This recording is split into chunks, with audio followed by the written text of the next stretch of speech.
All right, we are live. We are here. Normally, we would have a meetup tonight, but tonight we got a special guest.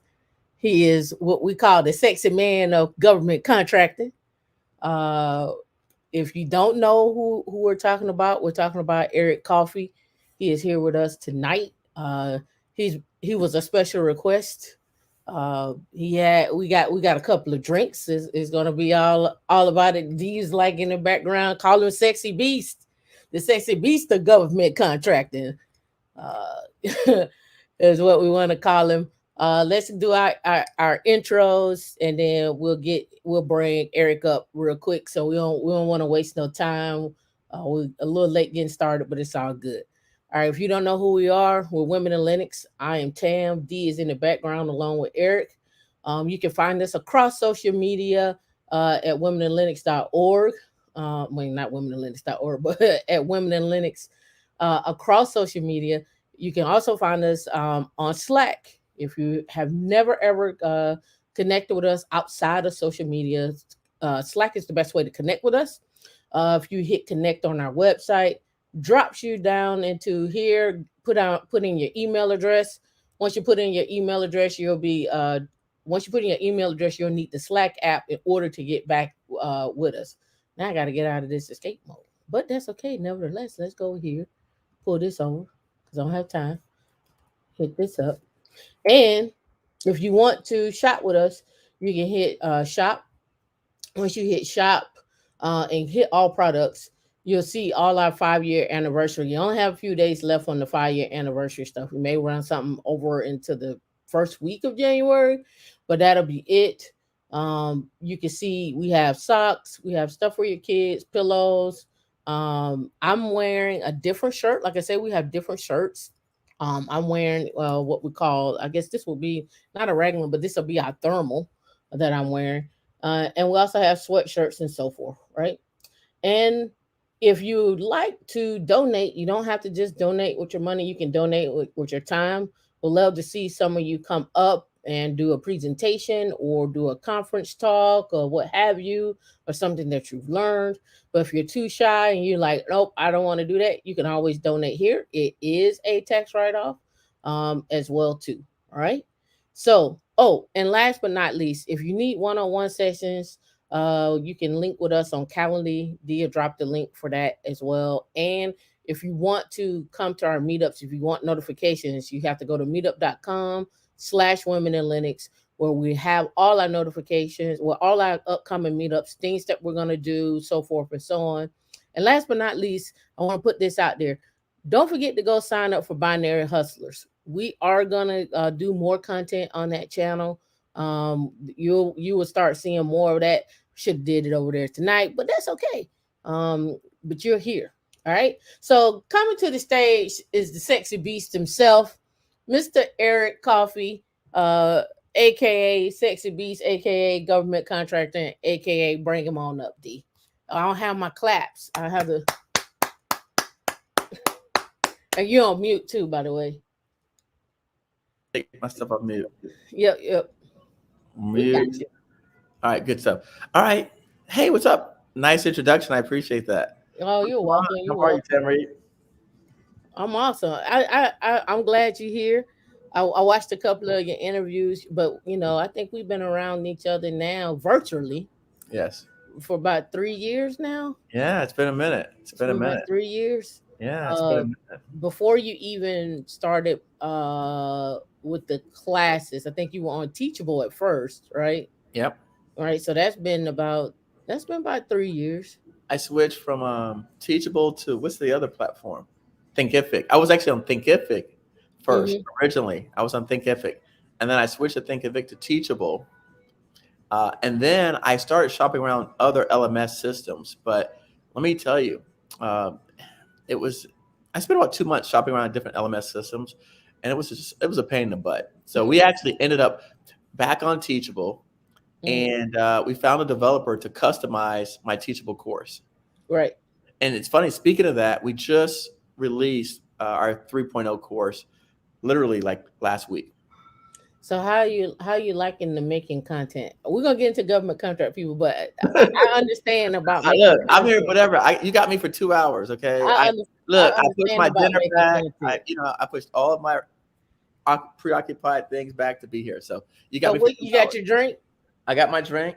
I'm good. Okay, all right. He relaxed. But I'm now relaxed. okay, so making content around government contracting and doing the meetups every week, or I should say trainings. I don't want to call them meetups. Sure. The trainings, the sessions, the one-on-ones, Hmm. and still bringing in business. Yeah.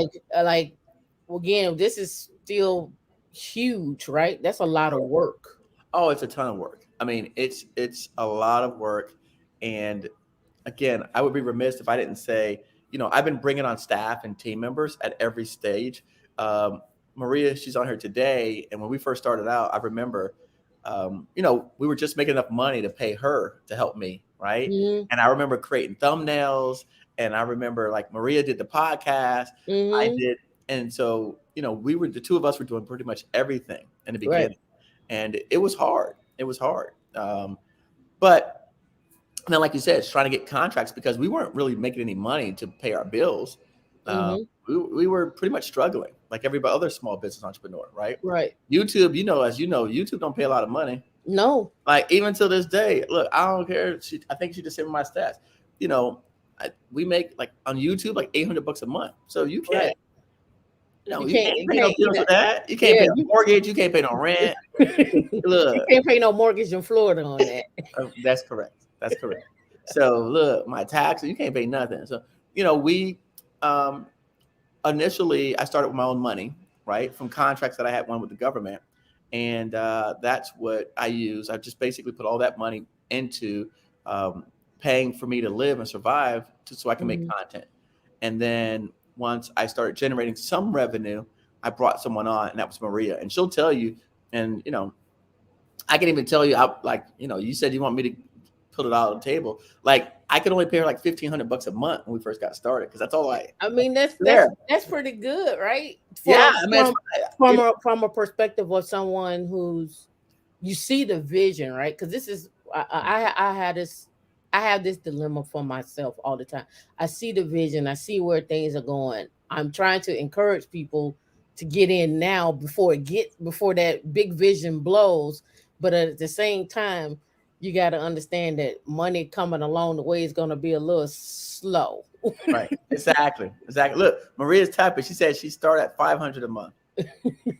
You see? But Right. I mean, that's again, one of the things that I did learn though, and I think this is really super important for all the entrepreneurs out here listening. And you could tell me about your audience, but I think this is super Hmm. important. I learned this actually reading the book Rich Dad Poor Dad. And Hmm. I'm sure most of the people listening to this read the book Rich Dad Poor Dad, Hmm. where he said that the you had the rich father, right? You know the story, right, Right, Tamika? right, right, So right. the rich father, and then you had the father that was a teacher, Hmm. and then the kids want to learn from the wealthy father who's the investor. And Right, the first story says that when they started working, they didn't get paid. right. You remember that? Yeah. He didn't pay them. And then the guy was complaining, hey, you didn't pay me. And then he didn't get paid again another week. And then he's like, what's wrong with your dad? He's taking advantage of us. And the lesson was, right, if you work for money, you'd be a slave. And if you Hmm. actually create your own money, and that was so he's teaching them that lesson. And so for me, when I bring people on now, I kind of go through that same process. I want to see how bad do they really want to be with me and Hmm. support and believe in my vision and what we're doing. And so it's not about, even if I could pay you whatever, 10,000 a month, I want to see if this is for you, if you want to be with me, and if you want to support the vision and believe in what we're doing. And so Right. I actually have done that with all of my people, and it's worked tremendously well for me. And I think for most entrepreneurs, we seem to believe that we've got to pay people a whole bunch of money, right, when we're starting out to get like the best talent. But Hmm. what I've learned, and even from my successful friends, is that if someone believes in your vision and your mission, listen, they'll walk away from their corporate job just to have the freedom of not going to meetings, not being in boardrooms. You know what I'm saying? Like, Hmm. look, Hmm. I just want to do my Hmm. work. I don't all Autonomy. these meetings, right? They want more autonomy. So all these stupid meetings I got to go to, Right. reports I got to submit. Can I just code or program or what I'm saying? Like they just want to do their job. And when you give people that ability and that freedom, they'll take even a a lesser pay just for happiness and satisfaction internally. Mm-hmm.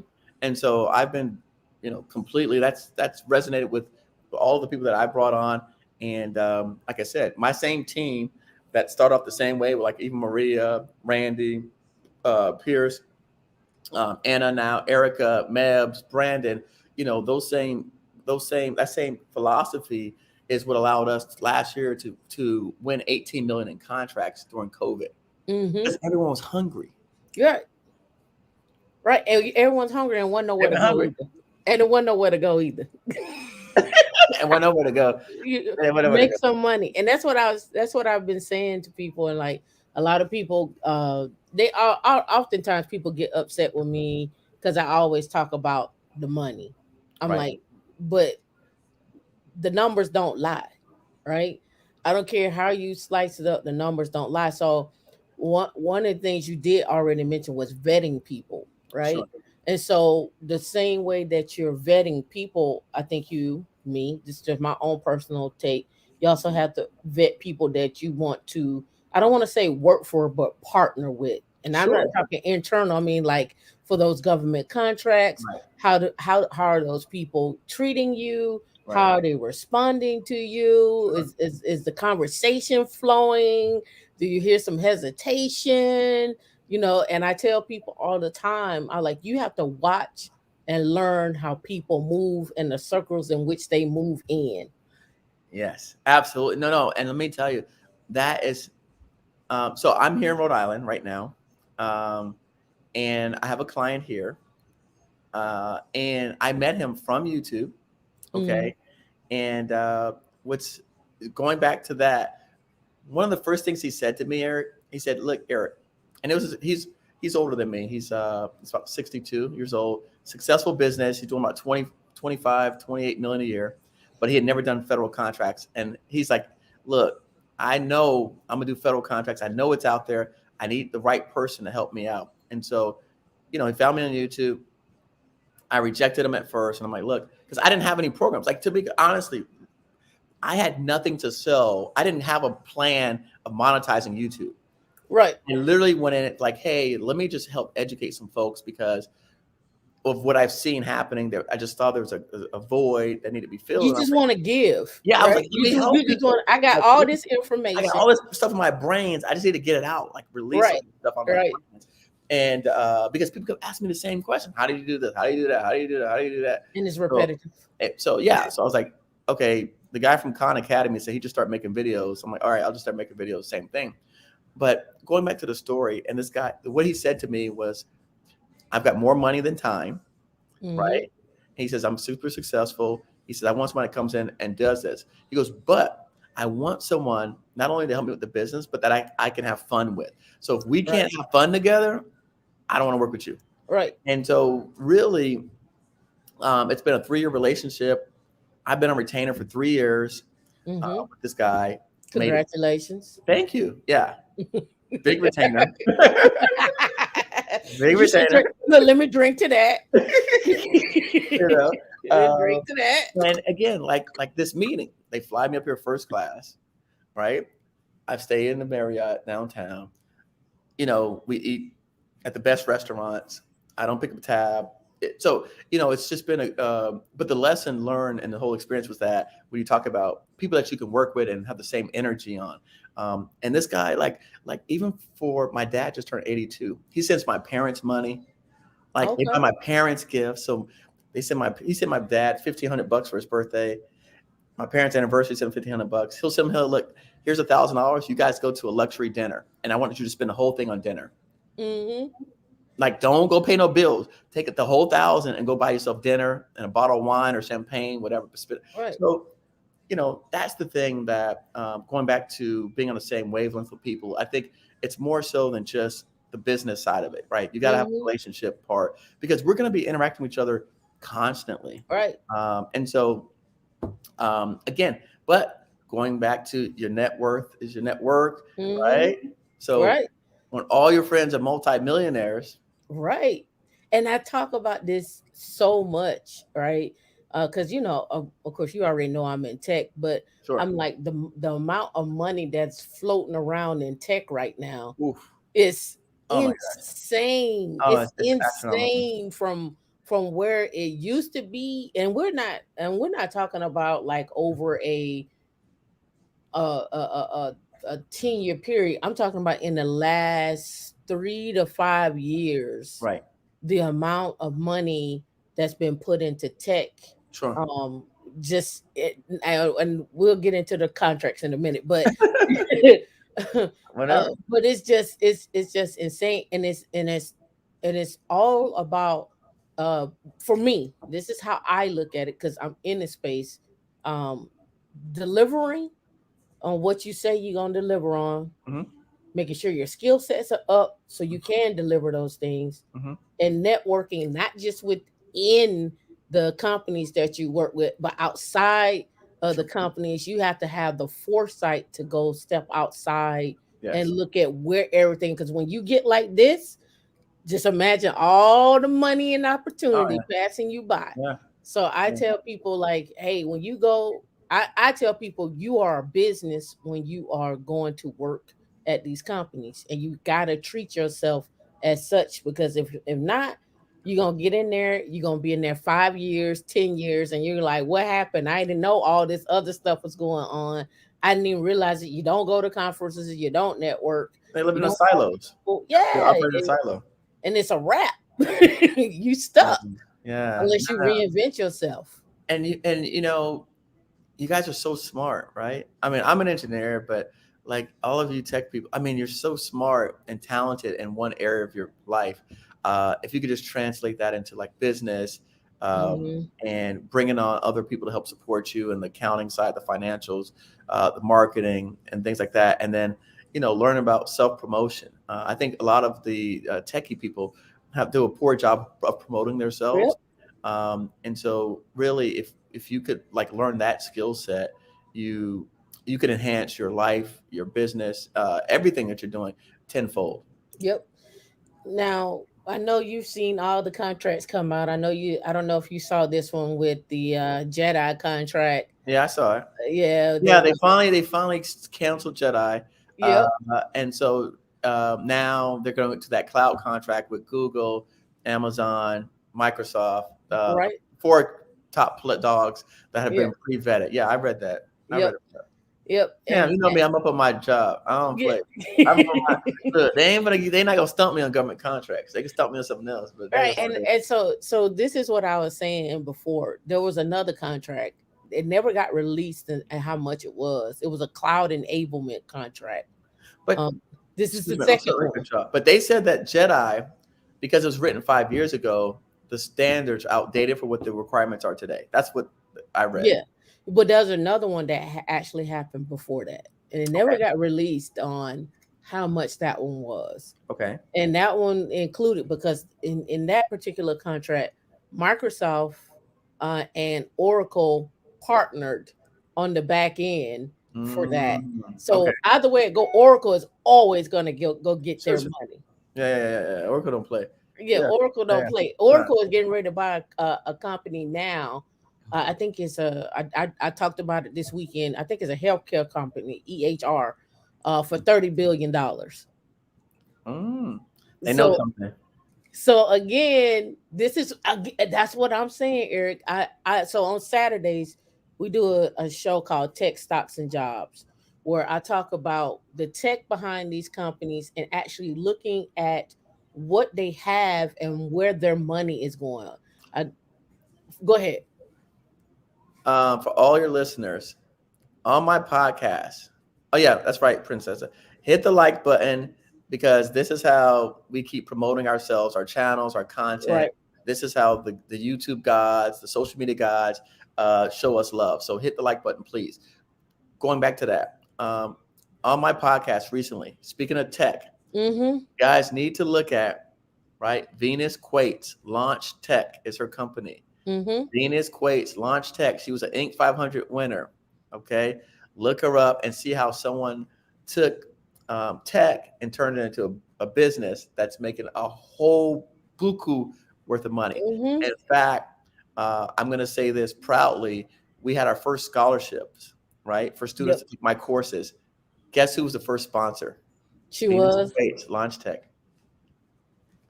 Okay, so look her up. I'm gonna show her That love. was the 350 million, right?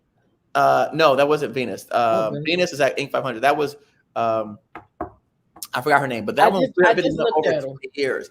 Venus is like the new upcoming, which I love because Venus. What I like about her, she's like, she says, she's a black female. She says that, hey, the old school ladies thought like you couldn't show your money, like you couldn't like wear like Louis purses and all that kind of stuff. She's like, us new girls, no, we flaunt our stuff. We ain't afraid. We're not afraid to show them people. We make money. There's nothing wrong for showing our success. So it's a really fun episode. Right. It's getting they call us, Eric. They call us the late 1900s. That's what the young folks call us, Eric. All right, late 1900s. All right, whatever.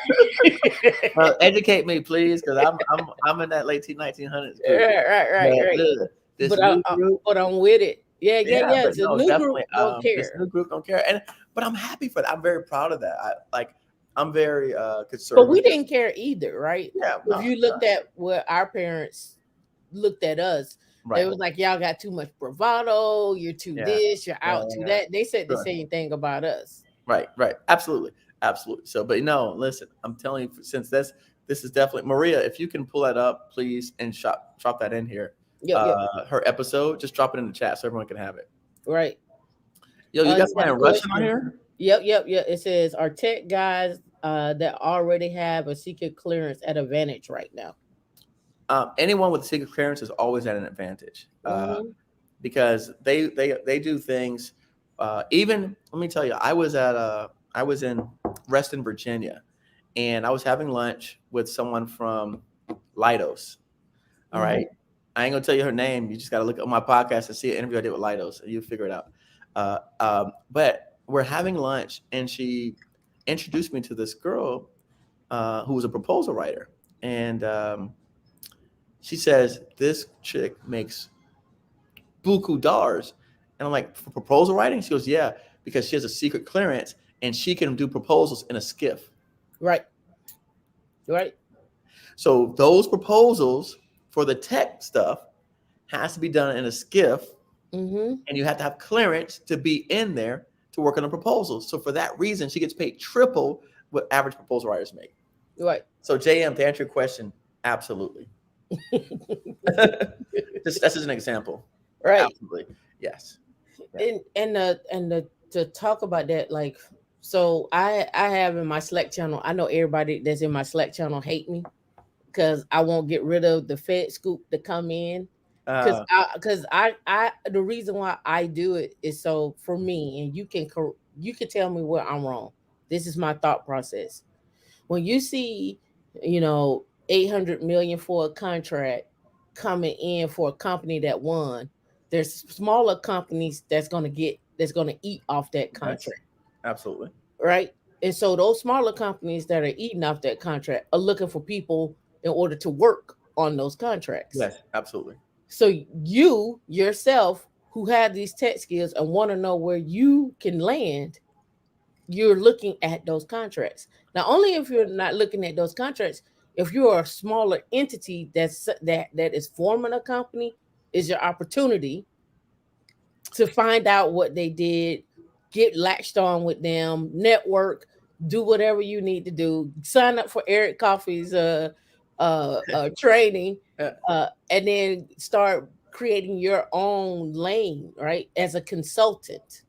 Yeah, that's funny. That's where I was headed. I was like, I know you talk about the consultant thing. What for me, when I see those opportunities, like I said, 800 million. And in fact, the people that are at my table that we came in today, we went after two IDIQs that were 250 million each. So that's what we're here discussing. So we've got two of them that are 250 million 5-year IDIQs. It's construction stuff. They're going to pick 4 to 6 companies, but we have a strong package and strong team. My partner here, they did just under 300 million last year. And they've got 7 max already. So they got one of Andrews for 750 million. So they meet they check all the boxes. But nevertheless, going back to what you're saying, what I always tell people in terms of the consulting route And I've actually recently learned this from working with some of my friends in corporate America as well, that actually in corporate America, they do the same thing with consultants that I'm teaching you guys. I didn't know this, right? Because this is just something that I did, but I didn't realize that corporate America, it's the same game, Yep. right? It's the same game. So, when you see this project, that's 800 million. And I tell my students this. And so you guys, look, what he said, you put the thing back on the screen, said, take your notepad out. Like, take your notepad out, Memo, right? notepad moment. There's a notepad. The thing is, when you see that stuff, it's actually, there's a lot of corporations that say, I don't know how to do government contracts. I don't know how to get a government contracts. I don't know. And so they're really good. And I know this because they reach out to me all the time. They're really good at their task, right? Whatever they're doing, RMF, whatever, like I said, DevSecOps, but they don't understand the government contracting piece. So if you are looking with TAM at the Fed, Fed Scoop, and you see these opportunities pull down, based on, like I said, the trainings, things we taught you, how to do your research, right? Mhm. Figure out the different sections of the contract. Hey, you can talk to the people, figure out what voids they have, what needs need to be filled, and then you can either consult or team up with a corporation to help come in, right, and bring them into that mix. And people love that because you're solving creating, a problem. yes, you're solving a problem for the big guy, Right. okay, and then you're giving the little guy more revenue base for revenue generation. And, Right. and again, all they want to do is the tech. Right. That's it. Right. So, I've seen this thing work so much, Tam. It's just incredible that how simple it is, right? Mhm. And my man Jim always says, what's easy to do is also easy not to do. Right. So sometimes it seems too simple, but really you're like connecting the dots. Yeah. And I found that formula works miraculously. You just got to know a little bit of research and being able to look at the contract. Mhm. And you got to have a little bit of Pizzazz. Yeah. whatever, to make a phone call, right, and talk to both sides of the table. But the rewards are so great Yep. that it's worth, the little bit of effort and a little bit of fear that you got to overcome to do it. Yeah. Our hashtag over here is be the solution. Be the solution. When you're calling them with a solution, not more problems, not creating more work, Right.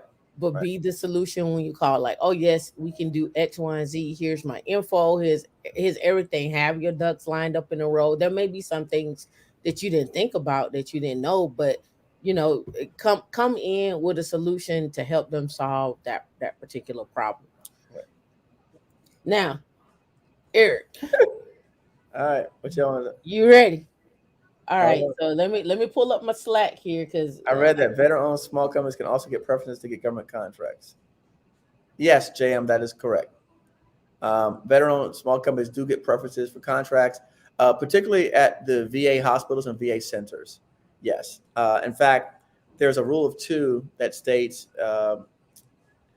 and I won't get into the technical side, but basically, if two or more veteran companies have the ability to bid this project, that it can only go to a veteran company or service disabled veteran company.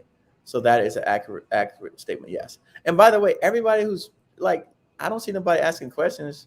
Because everybody's like, what question should we ask, Eric? I already know that people are gonna be like, I don't know what questions. I don't know. Good. But look, if you got somebody here that's connected, that's teaching you how to become a consultant, government contracting, and when we talk, and let me say this from a perspective of the meetings that we have, it's a variety of information.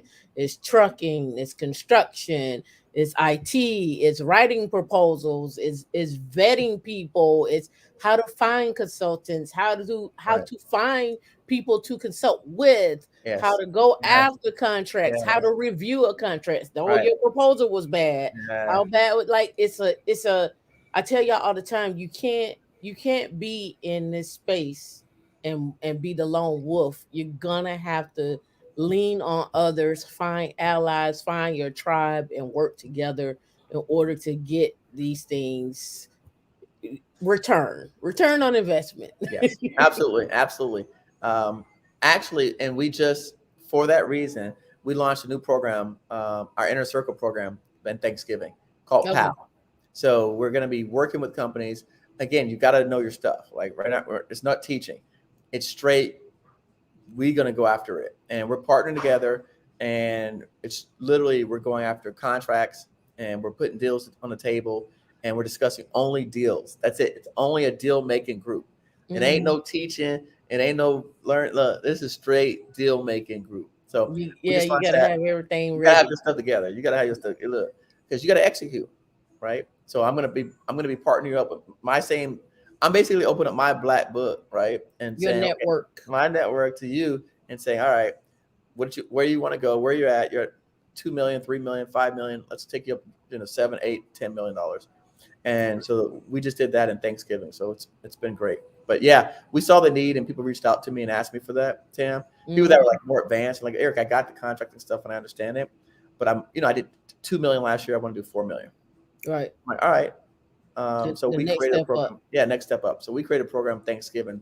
I think we sent like 2 emails about it, but we're trying to answer the need of what people are asking us for. So we actually be the solution, right? So people are asking for these things, and we're trying to create solutions to solve these problems. Yep. You had another question coming in. It says, civil engineer with a PE, starting construction company. How can I apply for government contracts within construction? This is right up Eric's alley. So, so what's interesting? Civil engineer with the PE. I mean, you're incredibly smart. So for me, it's not really applying for government contracts. It's more of understanding the market and determining where is it that you want to be in the marketplace. Because when I think civil engineer, PE, I think A&E type contracts, right? So architect engineering contracts, as opposed to construction contracts. Those are 2 separate markets. And so you've got to decide when you are the type of company that you want to build and create. Do you want to build a construction company that actually goes out and does, remodel projects? Someone with your, mind might get bored with something like that. You may be more fascinated or interested by doing design build type work, or just the A&E side of the house. So we have people that again, they're killing it in A&E work. Like literally there are 5-year contracts literally just for architect and engineering services, right? Like that's it, strictly that. And so you go around and you'll be designing and writing the specs for all of these government projects that people like myself will then, do the RFPs and bid on. Or you could be on my end, which is waiting for the architect and engineer to give you, like this design build versus design bid build. So like we do bid build type work and renovation. So ultimately, you'd be waiting for the architect engineers to come up with the specs, the drawings, and everything like that, and you do the construction side. So I think you have to just pick which side of the house you want to be on, and then from there, you let the market research guide your activities.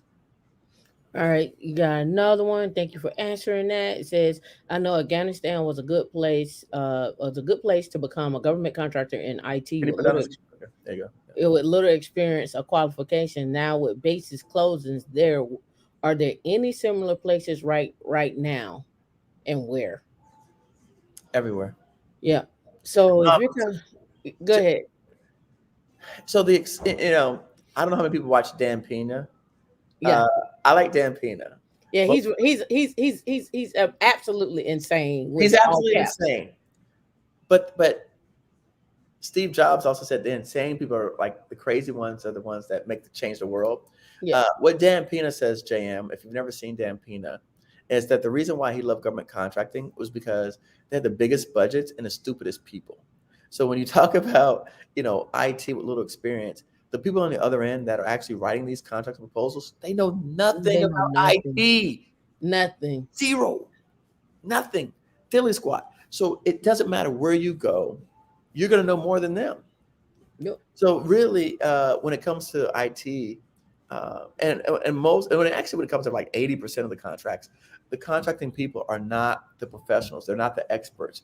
We are. And so they're to be the expert. So if you can keep that in the back of your mind, right, and knowing that when you go after any type of opportunity, you're going to be the professional and you're going to help shape it.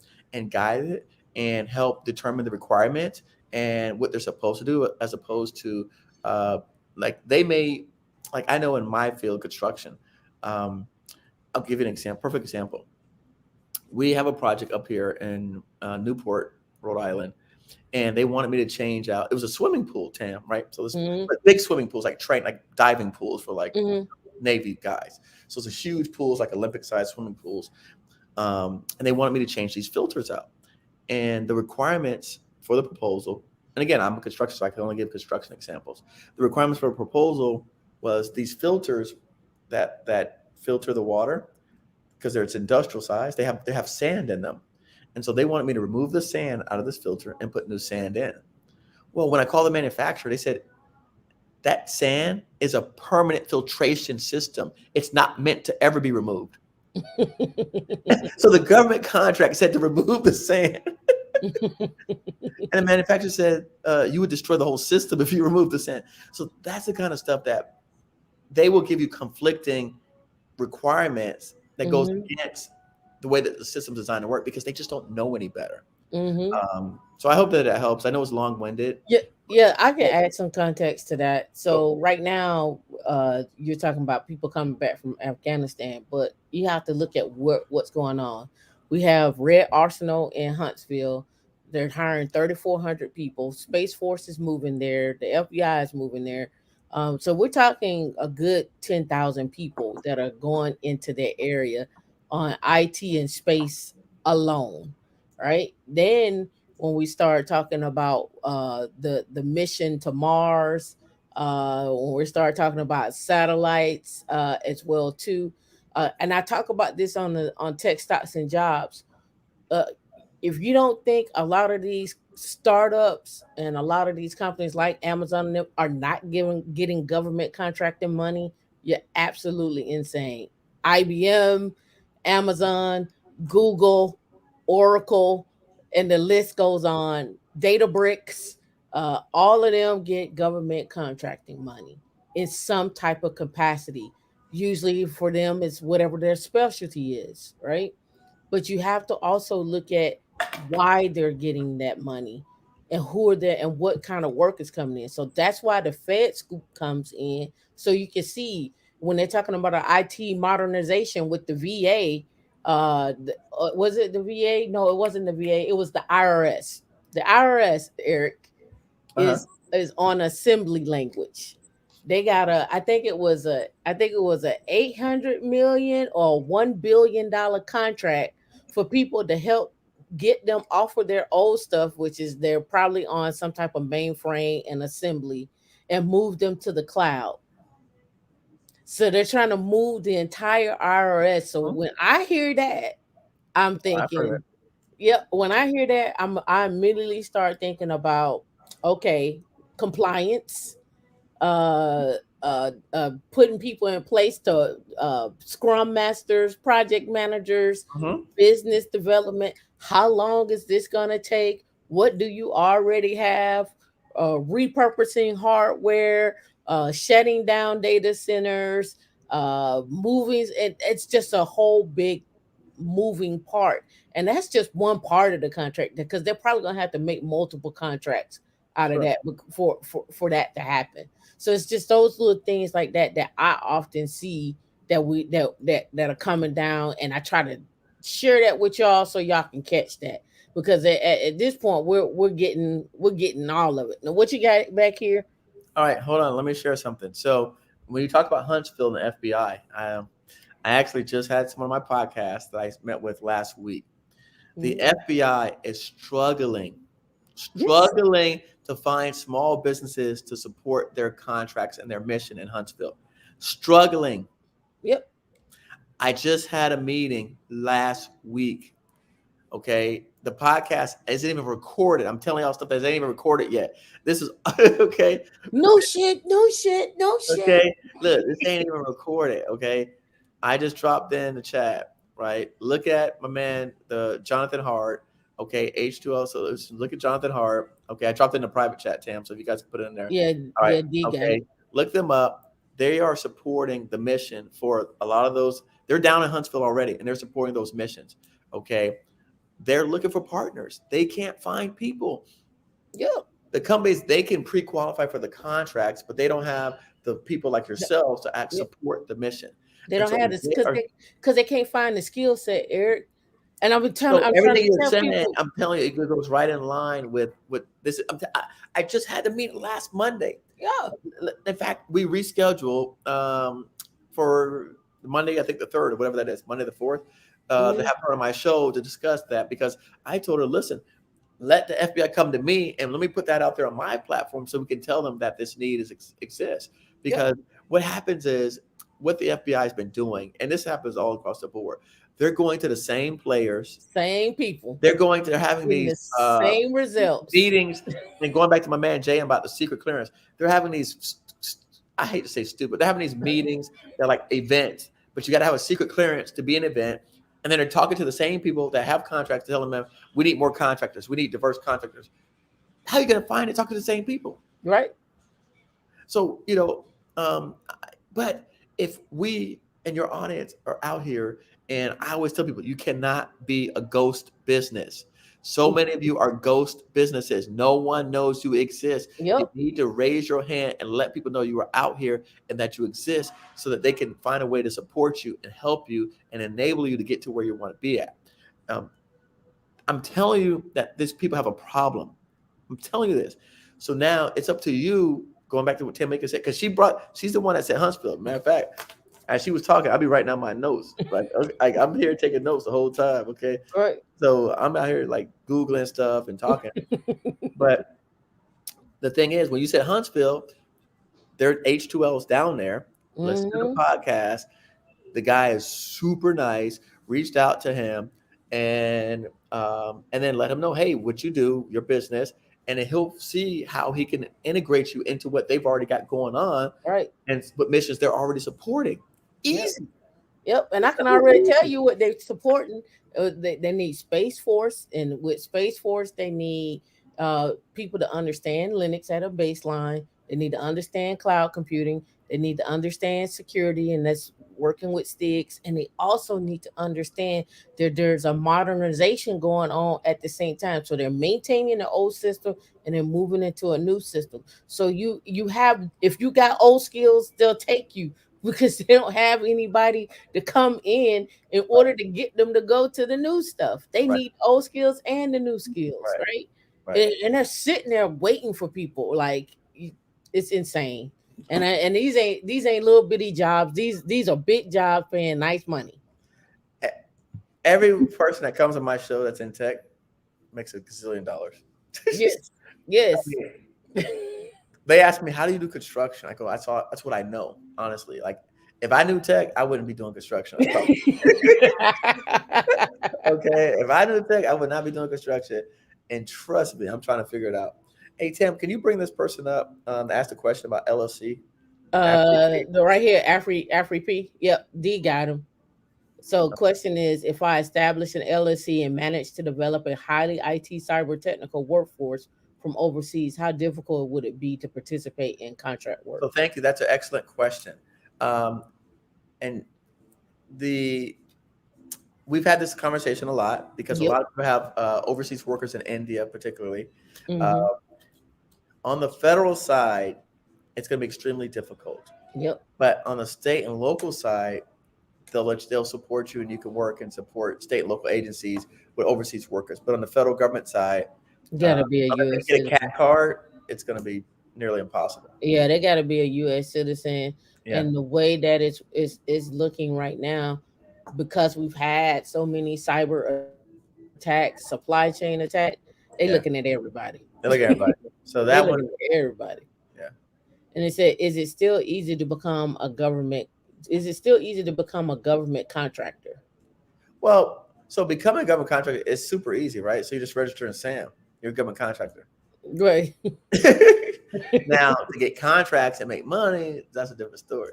But become a government contractor it's super easy. Just get registered, right?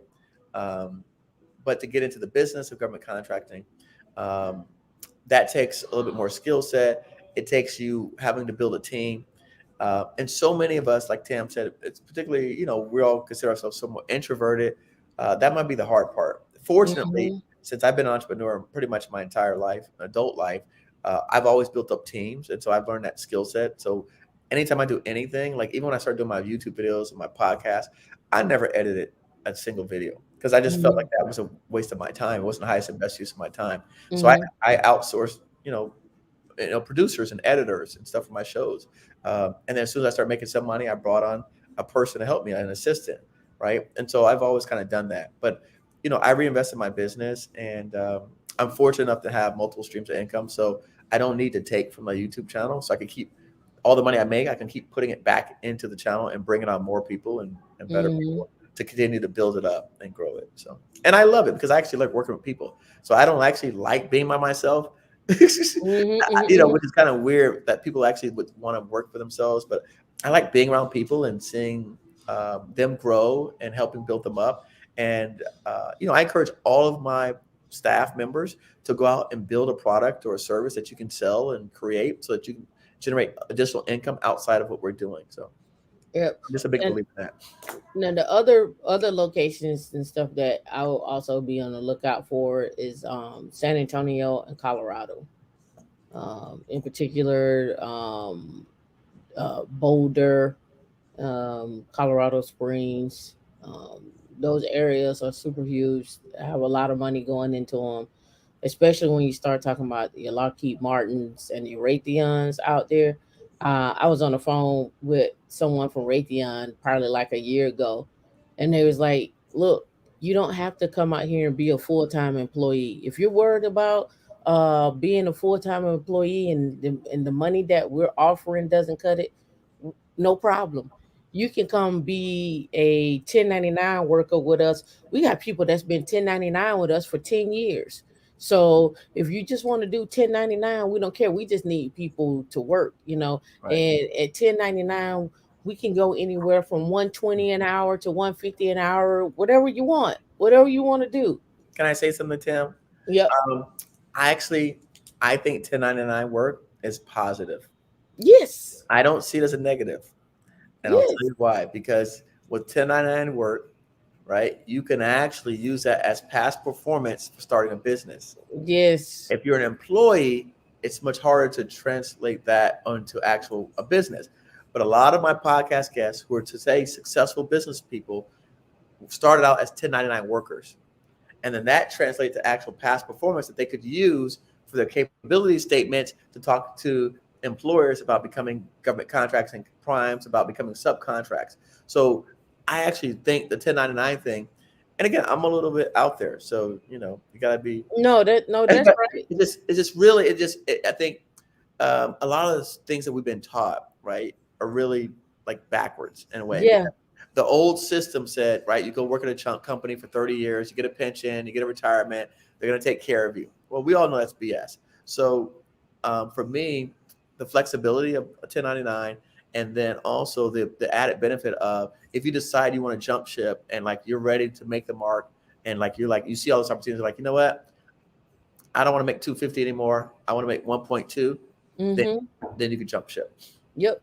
And the cool thing about doing the 1099 work also is now you establish yourself not only as a business but as a brand. Right. And now when you start doing that, your name of you and the company out there, not just you, because a lot of people just look for you sometimes to come solve problems, but it has to be the name and you. And now you can start filling in people under your company Right. to get them to do work. Right. You Absolutely. may have to go in and bite the bullet, the first time, but once you learn it, wing yourself off of it, start bringing in people like, hey, I know someone. They can come in under me. We can contract under that. Boom, boom, boom. And you got to understand how some of these things work. Like when somebody say they can pay you 120 an hour, that's not what they charge in the government. Oh, no. Absolutely not. Come on. Like, you should know that part. I hope everybody knows that at least. That's not what they charge in the government, right? They charge Tashika Holmes. Look, she put some good names with it. Lidos, SIC, Northrum. Yeah, those are big boys. Yeah, they got Raytheon, Lidos, and even people don't sleep on Boeing. Boeing got Boeing got money for days. Northrop Grumman's, All khaki, of them. CACI, Woo! All money them for boys. days. All them boys. They got it. Yep. And to see, somebody said tons of jobs in Colorado. Yep. One basically asked if you had the willingness to learn. LL is finding that skill set, and it is finding that skill set, but it's also understanding what their problems are. You have Right. to understand what the customer, like I tell you, when you're in an interview, that's your customer. And you have to look and see what their problems are. And when you look to see what their problems are, you provide a solution.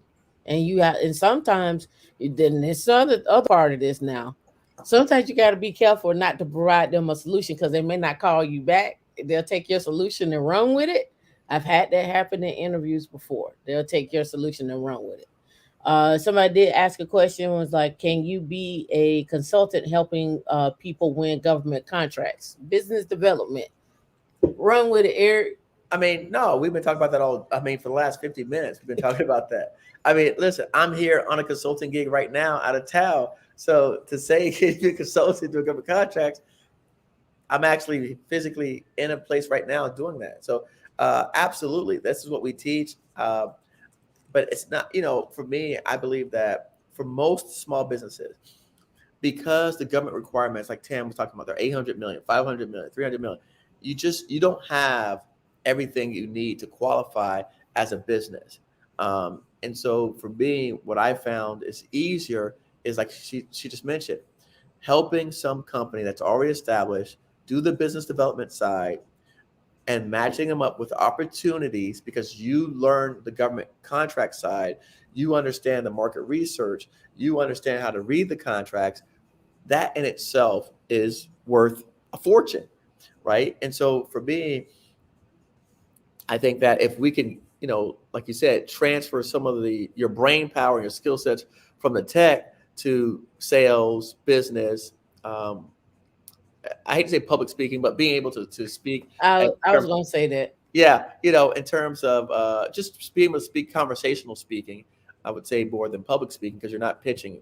But if you can take some of those skill sets and acquire those in addition to your technical side, you would be a perfect liaison for a 10 or $15 million company that just wants to execute on the work, Yeah. right? And so again, when we mention the big dogs, like she just mentioned, Leidos and SAIC and CACI, Mm-hmm. Northrop Grumman, Raytheon, Boeing, all these guys, um, and even my man Jonathan Hart from H2L Solutions, with the FBI, they can't find contractors. Nope. I just gave you a problem.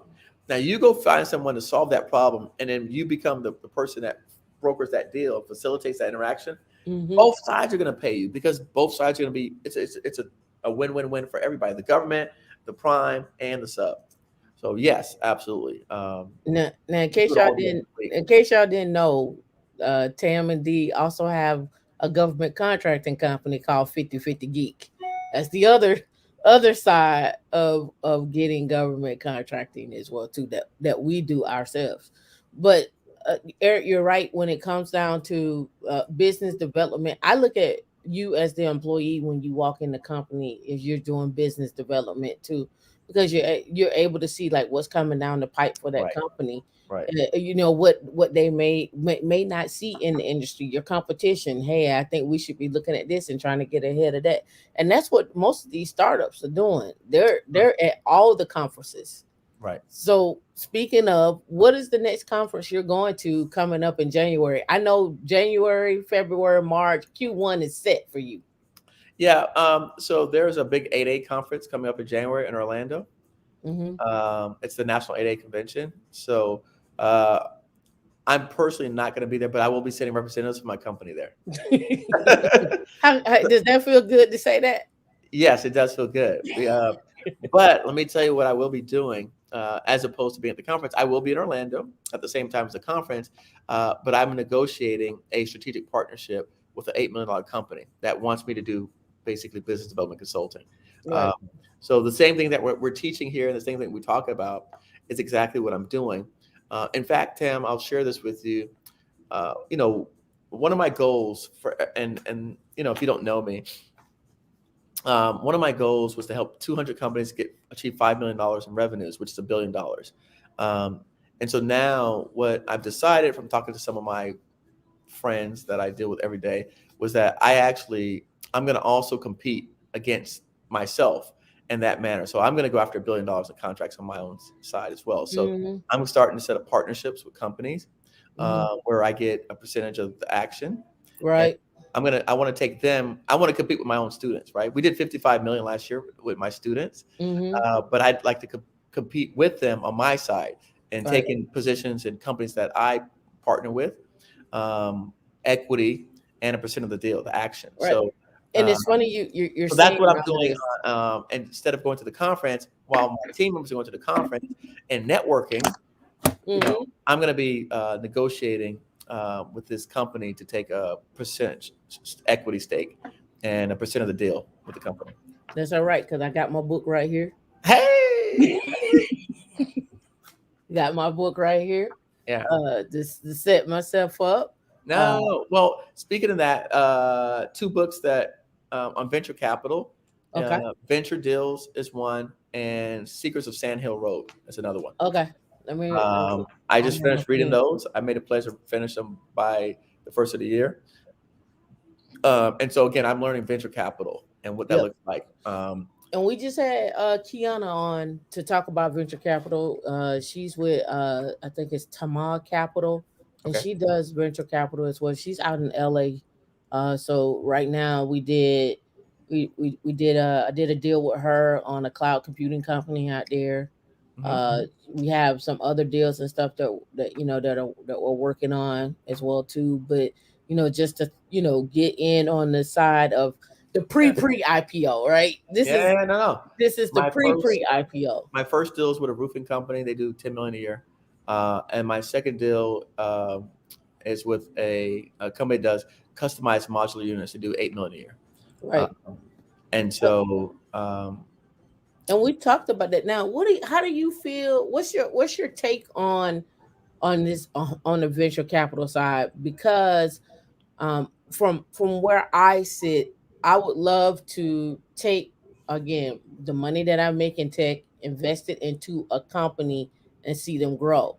Now, how strategic are you when you're looking at this to do an investment into a company and help them grow?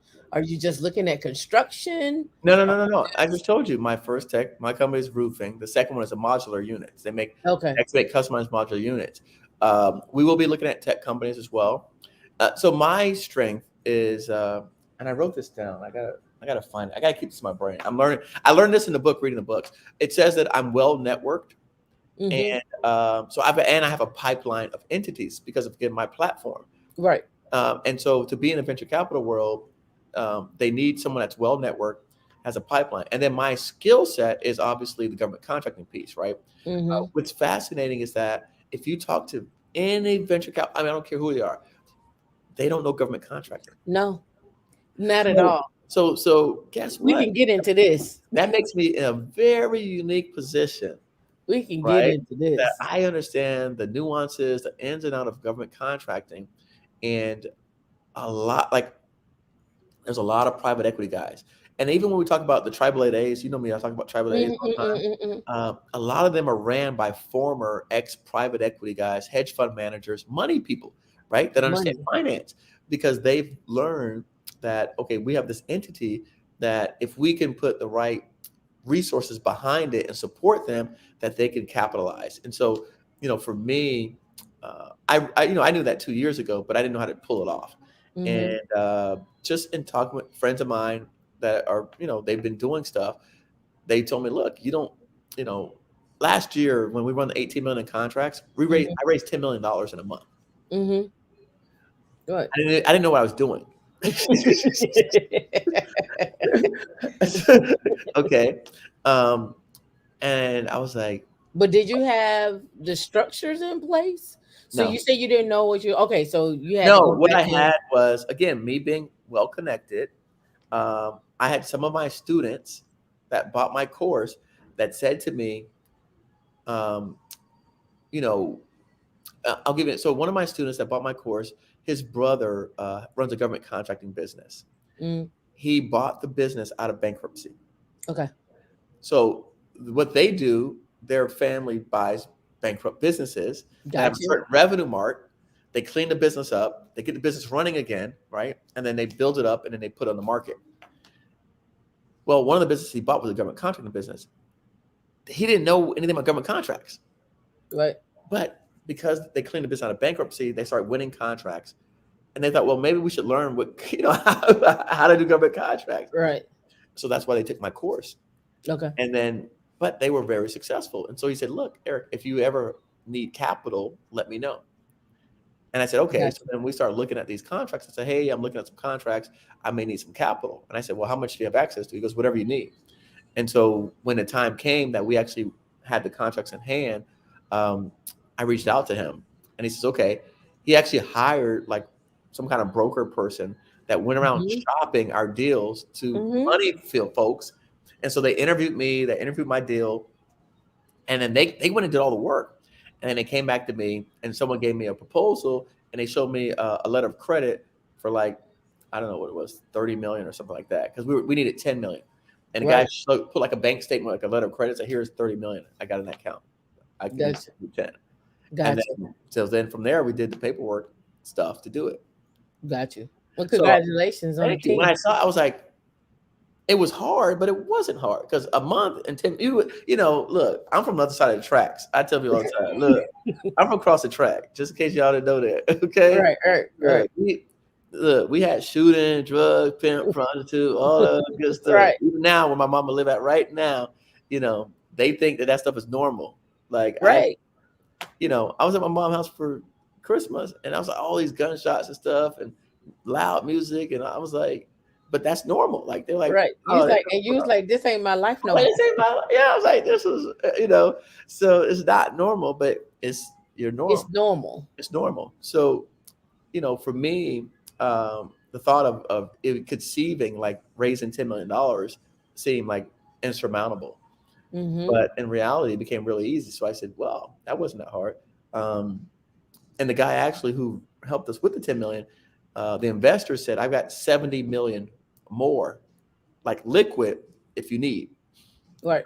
The guy was like a dry cash. Like dry. That's dry, right? Dry powder. Yeah. He was like, I got 70 million more over here in this other account if you need it.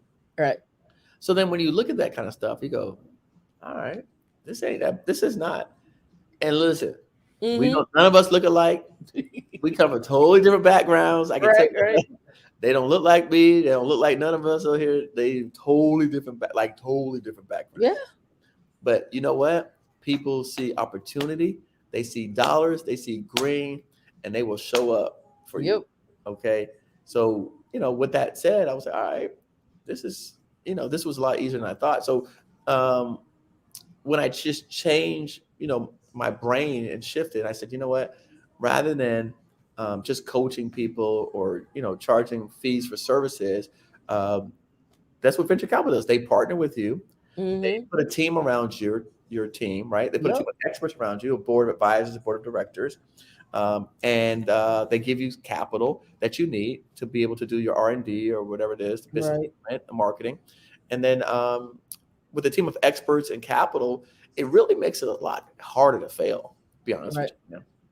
And I think that a lot of us out here, if we had some resources, right? You had a team around you, let's say you're great at coding, but you need like a CFO, you need someone who's done product integration. Yeah, so you can focus on what you can focus on what you do. That you do. Right? And then you don't got to worry about money coming in because, okay, we put capital behind it. Right. It's really hard for you to fail. Right. And that's why I'm always that's why I'm excited about the whole venture capital part, is because I get just like you get hit up on LinkedIn, I get hit up on LinkedIn, emails, phone calls.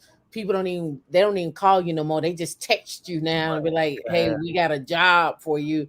Are you ready to go X, Y, and Z? So with the whole venture capital thing, what I saw is there's a huge market for cloud computing, quantum computing, especially Yep. coming down the pipe, the Sure. EV, the AI, and machine learning. All And that. now, and I keep talk. I was, in fact, I was on a live last night, and the lady was talking about reparations. I was like, "You worried about reparations?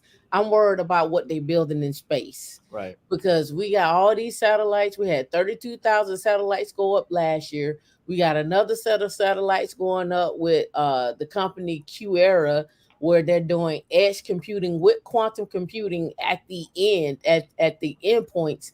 And now we're sitting up here complaining about reparations. I'm like, we're going to get left. They're going to give us the land and they're going to go Hey, create. they gonna give you the land. They're gonna give us the land, and we're gonna be down here talking about there's an asteroid coming our way in 2031 while they on the moon. Now, I'm like, which one you want to do? I like, we got to be prepared to do. We need to be in all lanes, and we need. I don't care if it's one person over there. And I also said you need to find allies. Like, we got this thing where we're like, we don't even own any ports. Do you know any black owned ports? I don't. Right. So like, we need ports. If we I don't want to know. start talking about trades and so forth, like that, what you talking about is a long way away. What we talking about, we can do right now. We can buy land right now. All right. So you Um, got a question. I Go just ahead. speaking The of book. satellite. I dropped in the chat. Carol Craig was on my podcast. Okay, and so Carol actually, she actually, her company is partnered with the International Space Station, and she actually maintains the low Earth orbit frequency, right, for Mm-hmm. launching satellites. Okay, so Mm-hmm. this is a, if you had to send something to space, there's three companies that do it: Blue Origins, SpaceX, and Craig Technologies, which was my podcast guest, a female-owned company, small business that does it. Mm-hmm. So again, learn from these people. And I've had them on my show, and it's fascinating to hear their stories and where they come from. Um, I did just drop those two books in the chat, by the way. Yeah. Yeah. Also, Yep. Yep. but I Dee's gonna dropped post her them. podcast link in there since you talked about satellites, just because, like you said. And by the way, speaking of reparations, I tell my audience, government contracts are your reparations. Yep. If you figure this market out and you figure out how to do it, government contracts are your reparations because they don't discriminate. They don't care your age, your age, none of that kind of stuff. So race, age, this is your reparation. So you just have to go after it. Right. Unfortunately, they're not sending blank checks anymore. But in this government contracting space, they do give out blank checks Yep. because we, going, if you look at CSOs and OTAs and Yep. BAAs, those SBRs. those things are outside of the FAR provisions. The FAA doesn't follow the FAR. So ultimately, they're giving you their checkbook open and saying, all right, can you fulfill this need? All right, what is it going to cost? All right, try it. SIBRs. Come on, Tam. Yeah. SIBRs. I did. That's what I said. All this stuff. SBRs. Like, are you kidding me? I Like, they Eric, I talk about this listen. so much. You I, you they you preach it to the These choir with me. people are having road shows. NASA is having a road show to go around and help bring more people into the marketplace because they don't have enough people responding to these things. Yep. I don't understand. What more do you want? When they're back, we just told you FBI needs help. NASA needs help, right? All the they're begging cybersecurity. people. Anything All anything cybersecurity needs help. related to satellites is gonna be cybersecurity, right? Anything related to satellites is going to be cybersecurity and edge computing. I have brought people on to talk about edge computing, what does that look like, where things are going, who are the players. When you start talking about VMware, VMware does government contracting. Of course they do. Rancher does government contracting. HP, Dell, Silicon Mechanics, any of even startups. There are specialty startups that start up only to work with government contracting. Sure. And that's all they do. In fact, I think, I don't know if I sent you this. There is a venture capital company. I have to go look it up, that formed to take startups and actually partner them with government I contracts. haven't. I know who they are. You know what I'm talking I saw about? them. Yep. Yeah. And I was like, look out, because they gonna start hiring people and just start paying, just okay, here 200,000, here 300,000, sure, here you go, Yeah. because they No, but that's already what I'm know doing. what to That's charge. what they're doing is the same thing I'm gonna do. Yeah, they already know what to charge. They already know what the game is. I think Yeah. you actually had a question in here. Go for it. Let me see. Oh, it says, oh, what was the name of the books? We got that. Yeah. Let me I got your see. 2 books. Got your 2 books. I like Tashika's comment. I have no desire to concern myself about reparations. Thank you. I appreciate you. Yeah, Be home. I gotta desire to concern myself with reparations either. right. Yeah, I mean, it's just too much other stuff that we There's worried too much about. other stuff to worry about. Right. Like, I'm trying to figure out who we're gonna have on this. I reached out to a lady. Her name is Esum. That's her. I think it's Felicia Esum. She is the Department of Energy. She's the new head of Department of Energy over artificial intelligence and I think quantum. And I reached out to her last night. Hopefully, I can get her on the podcast. But she is over there. She is officially new. I was like, I didn't even know that position existed over there for Department of Energy. But I'm excited. Hopefully, I can get her on the podcast. I was surprised that she accepted my friend request on LinkedIn. Hey, I was like, I guess she's like, what I got to lose? You on LinkedIn? You ain't following me home, right? So it's pretty sure. cool. So I hopefully I can Nice. get her on. Nice. Yeah. So now on the other side of this, Eric, when you want to tell people about your courses, uh where you're at with this, what's going on. I know you said 3.0, but and I know you got some other things going on and as far as your Yeah, product. So I go mean, ahead. we look, for me, again, when I started this out, I really, unlike most other people, I didn't come to this with a mindset for monetizing my YouTube channel. It only came from several of my, subscribers that said to me, "Hey, can you put this content together in a manner that was digestible in a program?" And so we did that. So we created a course, and that first course was 1.0, and then from that, Maria came on board, and she said, "Eric, that stuff was a little bit advanced. Can you dumb it down to like LLC formation and what is a government contract and stuff like that?" And we did that, and so we called that our free course. Um, and so from there, we've now evolved, and we're at 3.0. Uh, Now 3.0, I will say, it's. I mean, look, it starts at $2,500. I don't know if that's a lot of money for people. I'm kind of like outside of that world now, so I don't really know how to measure what's a lot of money anymore. So, fortunately for me, I buy courses all the time. So 2,500 Mm-hmm. bucks isn't a big investment for me, Tamika. But for those Gotcha. people, you understand, like, I mean, because I invest in my education and learning. Right.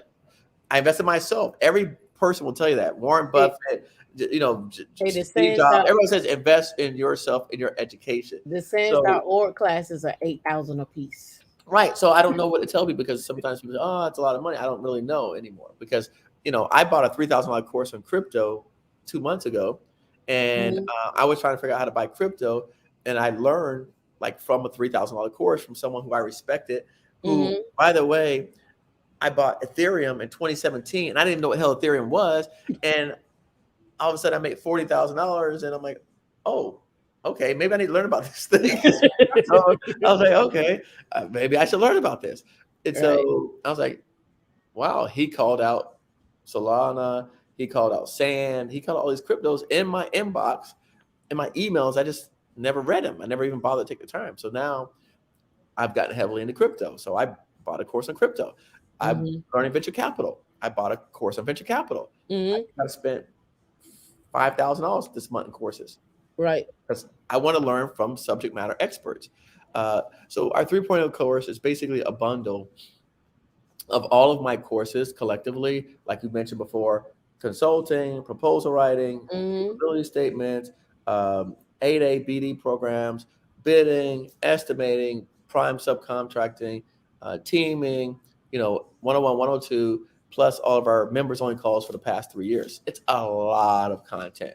It's a lot of content. It's probably $8,000 program easily, if not 10,000. But I'm a fair person, so for And me, your I wanted to get, books. huh? And your books. Yeah, no. And so, well, I was going to get to that. So, but what I tell people is like, look, again, I have 700 videos on YouTube. It's free. Start there. I've got 2 books out: Govcon Launch and the $1 Billion Playbook. $12, $9. And then, so those are great places to start. I've got my podcast, right? Govcon Giants podcast. Again, it's a free resource. So we have a lot of resources. The reason why I think obviously the courses are the better is because we do have weekly sessions. Every Tuesday we have a session where, like the first Tuesday is general Q&A. Second Tuesday we have a training session. The third Tuesday we have breakout sessions, and then the fourth Tuesday we have advanced sessions. So we actually do weekly meetings on Tuesdays, members only meetings. And then this year, coming up in 2022, we're going to start bringing in guest speakers each month. So one meeting a month, we'll have guest speakers. So it's a lot to unpack. And so we think we're giving. And it's a lot of work. It's a lot of work. And so we think we're giving supreme value. And so I don't apologize for, whatever little money that people have to invest in themselves, because really out of the 800 plus people who have gone through it, I think we've only had like 4 people actually, do a chargeback. And I think they probably had some financial things going on in their life, but no one ever actually complained and said this is, it sucks or it's not great. So we're really happy about that. And in our free courses, we've had almost 7,000 small businesses go through our free courses and training. So, we think we're doing a good job in helping provide additional context to the subject. And, my next version of the course, I actually would like to partner with, like a City Card or American Express to create an actual certification program where you go through the training, you pass a series of quizzes and tests, and then you actually become certified in government contracting, just like you'd be certified in some sort of computer language. Right. And then that would be established as a minimum baseline for people to actually become eligible to do contracts. So that's what we're working on, and I'm very excited about that. The other thing that we recently launched this, Thanksgiving. Actually, Thanksgiving was private launch, but a few weeks after it was public.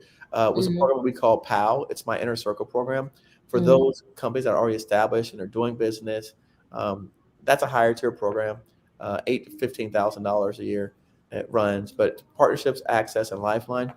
And so, if you're already up and running, you're $2-3 million business, you want to go from $3 to $5 to $7 million. This is what we do. We give you access to partnerships, to like I said, my network, and then a lifeline in case you underbid a project, a job, anything like that. You get in trouble and you need to figure out how to get out of it without getting kicked off the project.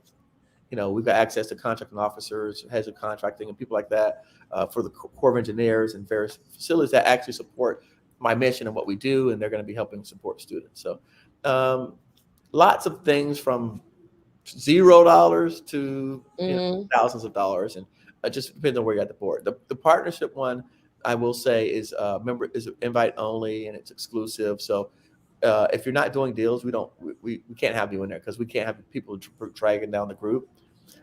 So it's not a money thing. It's just people want more access to me, and they also want access to be able to do deals. And so we have a lot of fun in that group. I actually enjoy that the most, because it's just talking about like you and I are having a conversation now. Hey, I'll give you an example. One of my students is meeting with NAVFAC out in California first in January. And so we're partnering her up with a $20 million company for her meeting. And so that way, when she goes to the meeting, we have a $20 million entity that's supporting her small business with the Navi facilities. And so that's going to make it much. She's got the 8A, right? She's got some past performance that we gave her. So that's going to make it much easier for the government to give her sole source work and negotiated bids. Right. So those are the kind of things that we do. Right. Now you did have a question. I'm gonna ask it, but I'm gonna answer it too. Coming new to IT, where does someone start to break into IT and leverage roles to create an experienced portfolio to sharpen skill sets? Now, I'll give you my perspective on that. I think Tashika commented on this earlier, saying that she didn't want to work with some contractors anymore. Here's my take on the subcontractors. They're the best vehicle for what this question is, and the reason why I say that is because the smaller companies are also looking for people to come in and do business development with them. I can give you my experience at working at Expansia. I was able to sit down and be in meetings that I normally wouldn't get that if I worked at a CACI or if I worked at a Lados or something of that nature, because I'm doing the technical work. I'm not doing the business development work. So being able to sit and say, okay, well, this is how we're going to do our proposal. Here's what we need to respond to. Let's brainstorm and do X, Y, and Z. Here's who we're partnered with. We're partnered with this company called Cornerstone. And once we partner with them, I need you to sit in on their meetings to talk about the technical approach. Does it make sense what they're talking about? Should this be the person that we're actually partnering with? Should we look somewhere else? We have other people in mind.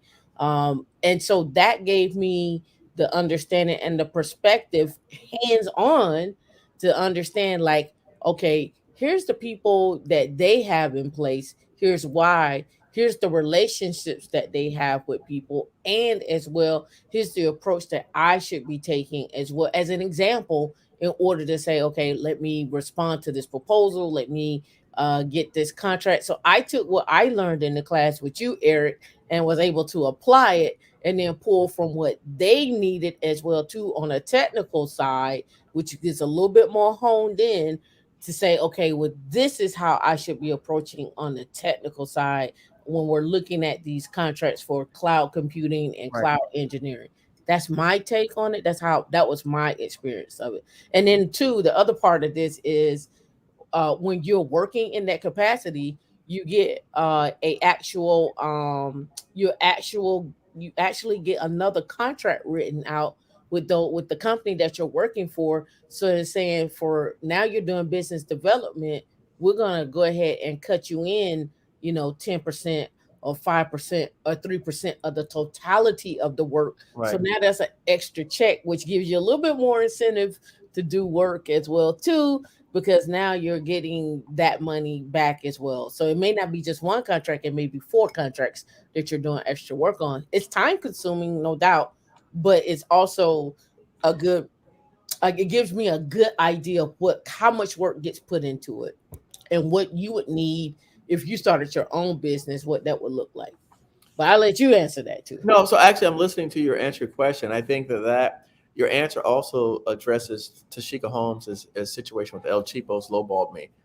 I think that looking at it from the side that you're looking at it from, in terms of what you get out of it, as opposed to the actual dollars that you're trading for your time, to me makes a lot more sense. Right. Um, so I think that you actually answered her question there, because she said she's not working for any more subcontractors again. She's sick of El Cheapos. So all of the things that you just mentioned, right, to me, supports like why you would work for those guys, right, or Right. girls, the El Cheapos, because you're going to structure a different deal than just trading whatever the Money for hourly time. wage, yeah, Yeah. right. So you're going to look at it from more of a strategic advantage than just trading whatever your normal whatever, yeah, $100 an hour, $90 an hour that they try to offer you. Right. So to address this question on the screen, what if someone start breaking into IT and leverage roles to create experience, portfolio, sharpen skills? Well, so I guess for me, I think you answered that question, because he's asking leverage roles to create an experience portfolio to sharpen skill sets. So I'm not really into sharpening skill sets. I'm more into getting money and business and contracts. So like that's outside of my space. I don't know about sharpening those skill sets. Yeah, so Like, yeah, let me give you an example of how that worked, right? So on this particular contract that we were bidding on was for platform 1. So what we ended up having to do was actually respond to the proposal. After that, we had to create what we talked about in the proposal and then do a presentation to them, where we say, okay, this is how we can make this pipeline work. This is how we can get these things pushed up. Here are the stop gaps that you're probably going to occur. Here's how we can solve those. Is there anything that we left out? Turning that back over to them. You got 10 minutes to pitch and you're out of there, right? right. Yeah, I So know exactly what you're talking about. yeah, so it gave you that that ability to pitch, number one. Then Sure. you also taking your skills and saying, okay, I'm going to take this from being very technical to being very visual, and putting it in layman's terms where one could understand it, and on top of that deliver the result in which it is the totality of what they were looking for, right? So No, I agree. I understand everything you just said. yeah, Perfect. so Yeah. that's why I say it sharpens the skill set and it builds the portfolio at the same time. And the people that you work with are now your references as well too, when you need to go and talk about something. And because you may have a relationship with them, you can probably use that as past performance. No, Because that's right. now when you go to the next deal, you may need their backing because they may be a bigger entity uh, than you. And so if you get out there on your own, you may need that support, and they may be like, hey, let's just put you down as past performance, and they will come onto the contract with you. So it's a give and take type of relationship. Sure. Sure. So I hope that makes sense for everybody. And the other part too, Tashika, when you talk about Yeah, let's put the Shashika up on here. I would like to talk to her about her situation. or drop the link. Though D drop the link to Please Sheikah. drop the link in there. You're more than welcome to come up. So when it comes down to the hourly wages, so let's talk about that too. What happens is those people underbid those contracts either 90% of the time, right? When it come on the tech side, because they just want to get on, right? And here's the other side of it too is they probably didn't there's a negotiating factor, and you got to play hardball with some of these people sometime when it comes to this. But the normally what I see that issue when they are lowballing is they because they didn't bid the contract right, because they didn't know the type of work that actually went into doing it. And so it goes back full circle to what Eric was talking about. They just don't know. They just bidding on a contract and hopefully they'll get it, Right. but they don't know the work that you have to do as the Right. person on the contract. And so when they offer you that 90,000, they think they doing good because then everybody does this like oh my god, this is hot. You got 90,000 living in Huntsville. Well, no, the people that's on this other contract over at Lockheed Martin is getting paid 250 Right. to do the Right. same work. Doing work. Right. Right. Right. So it is it's crazy. Somebody wanted to talk about labor categories. And when you say labor categories, you gotta clarify that for me. Which labor categories? Because on the tech side, there's different ones. There's principal, there's senior. So there are different labor categories, and you also got to remember the categories don't always translate across different contracts because there may be money associated with that particular contract. So that's where that comes in at. All right. So Afri said, when creating an LSE, what should be the strategies that guide the mission of of solely getting contracts? Follow the money. Follow the money. Nobody want to hear that, Eric. Don't nobody want to hear you repeat what I say. They don't want to hear you I talk didn't. I about. didn't. I, you didn't. I didn't hear you say that. I say it all the time. Follow I'm the sure money. you do. I mean, I'm not really sure. I mean, look, we have a lot of strategies, right? But the first strategy we start with do your market research, right?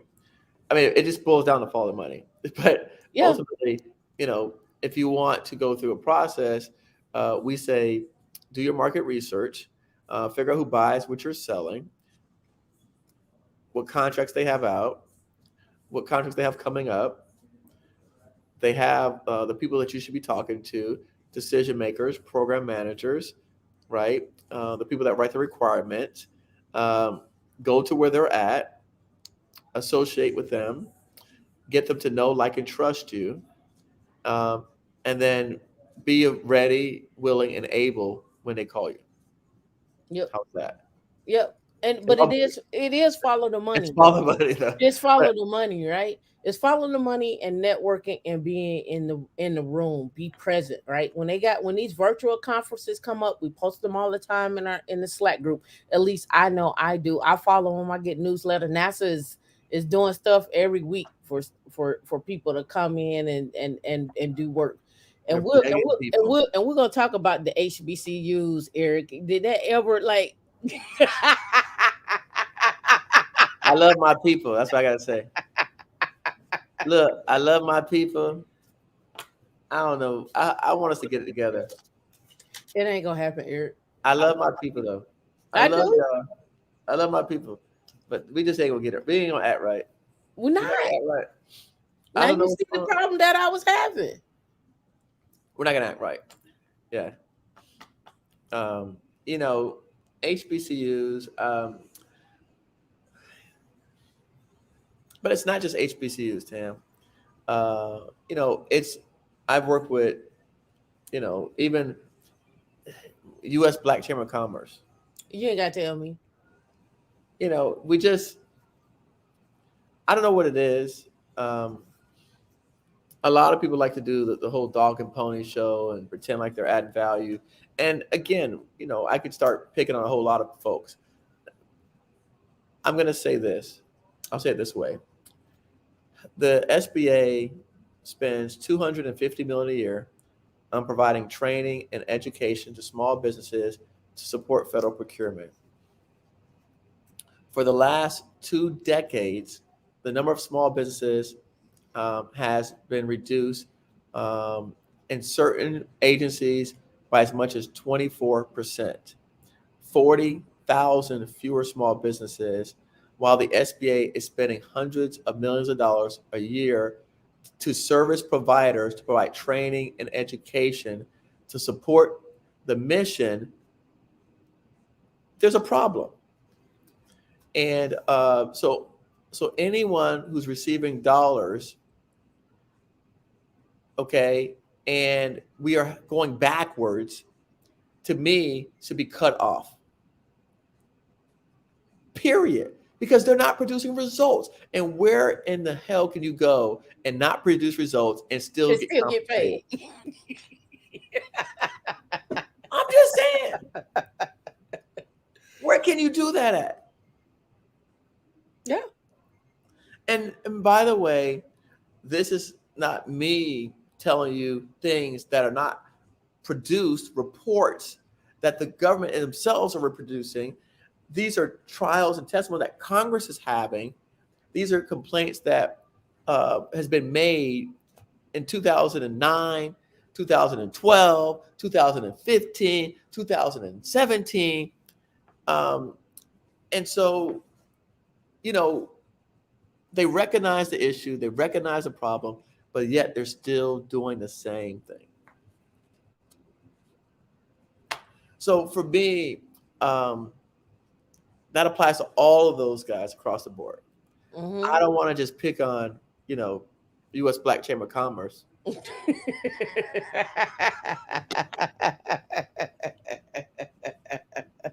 They part of the problem. Oh yeah. I don't want to just pick on, PTAC. They part of the problem. Oh yeah. SBDC. They part Yeah. of the problem. Let's go. SCORE. They part of the problem. Private universities. They part of the Let's problem. go. Because all of them are getting federal dollars They to get help federal people like money. us. Look, I talk about this all the time. Okay. I go down to Warner Robins. I go on base in it's Georgia Tech all over creating classes for the government and doing research and development, getting research dollars and so forth and so on. And you mean to tell me over here at this unnamed school that I'm not gonna say you got students sleeping on the ground because the dorms is messed up? Come on now. So look, Kevin, don't even get me started on PTAC. Look, I made a video, right? And I said, look, take these questions to your PTAC. I haven't had one student tell me that the PTAC been able to answer them questions yet. And they supposed to be teaching y'all something, man. I don't understand this. I don't understand. I think our PTAC disappeared. I don't think we even know which yet. Look, again, it's up to you to determine your outcome, your future. Find your tribe. But I'm telling you, if the programs that existed were working, we wouldn't be going backwards. And if it was just throwing money at the problem, we wouldn't be getting negative results, because as you see, as the stats indicate, we're getting negative results. We're spending more money and we're getting worse results. Where can you do that at? I don't understand. They would fire the CEO, they'd fire the CFO, they bring them up on indictment charges, they'd arrest the people, but our government continues to do it. So, I just, for me, I want to be a breath of fresh air for folks. Again, like Tammy, just put it up on the stage. Put Tammy's comment on the thing. I want to see Tammy D. Put Tammy comment up on there. These clowns get paid to continue our oppression. That's right. Thank you, Tim. Yes, these clowns are getting paid to continue our oppression. That's right. Correct. And no one is standing up and hollering and screaming and kicking and but also because we calling for reparations, so you can't fight the battle on two fronts. That's my point. I was like that. I spoke on this last night. I was like, "What you talking about?" I poked holes all through that. I was like, this don't even make sense. She started talking about the legalization of marijuana and getting land and all this, and I was like, I get it. What are they gonna do for the mixed kids like Stephen Curry? I was like, after reparations, I understand that. I'm with you on that, right? I said, but what I don't understand is this. That's a small industry to me from what I'm looking at over here with trillions. Okay, let me tell you, what you should also compare it to is the Indians got reparations, right? Mm-hmm. Do you know that the Indians have the highest poverty rate, the least education rate, highest drug rate, highest alcoholism rate? Do people not know that? Look it up. Okay, look it up and see. These are facts. It's not Eric Coffey saying this. They got their land, right? But they're gonna say, okay, well, we're not gonna give you no satellites. We're not gonna connect you to the internet. We're not gonna connect you to running water. We're not gonna connect you to electricity because you wanted the land. Here goes the land. Here you go. Here you go. That's the truth. That's Tashika, huh? And that's the truth? Truth. That is the very truth. I know. We're working with tribal companies now out of South Dakota. These people live in abject poverty. You can find a worse. I don't care. Homeless people in San Francisco sleep better than them. Yeah. I went to college at Central Michigan University. Okay. And we had the Chippewa Nation there, Native Americans. They had their own government, everything, their own land. Everything. Yeah. Everything. But when you went on the reservation, we were going out there to help the children with show them that college is really good. It's really nice. And they had no interest. It was kind of like, we're good here. I'm like, what? I grew up in the hood and we had it better than they got it on those reservations. That's right. That's right. We don't understand. That's right. We had it better in the hood than they have on the reservations. That's and right. I tell some of my family members, they look at me sideways when I say, we need to stop focusing on reparations, because look at how the Native Americans got it. They don't understand. Look what they got. Look how they got it. They got put on reservations. We got put in the projects. They doomed them with alcoholism. They pushed us with crack. How you think the crack epidemic, the government really got those drugs over here. Yes.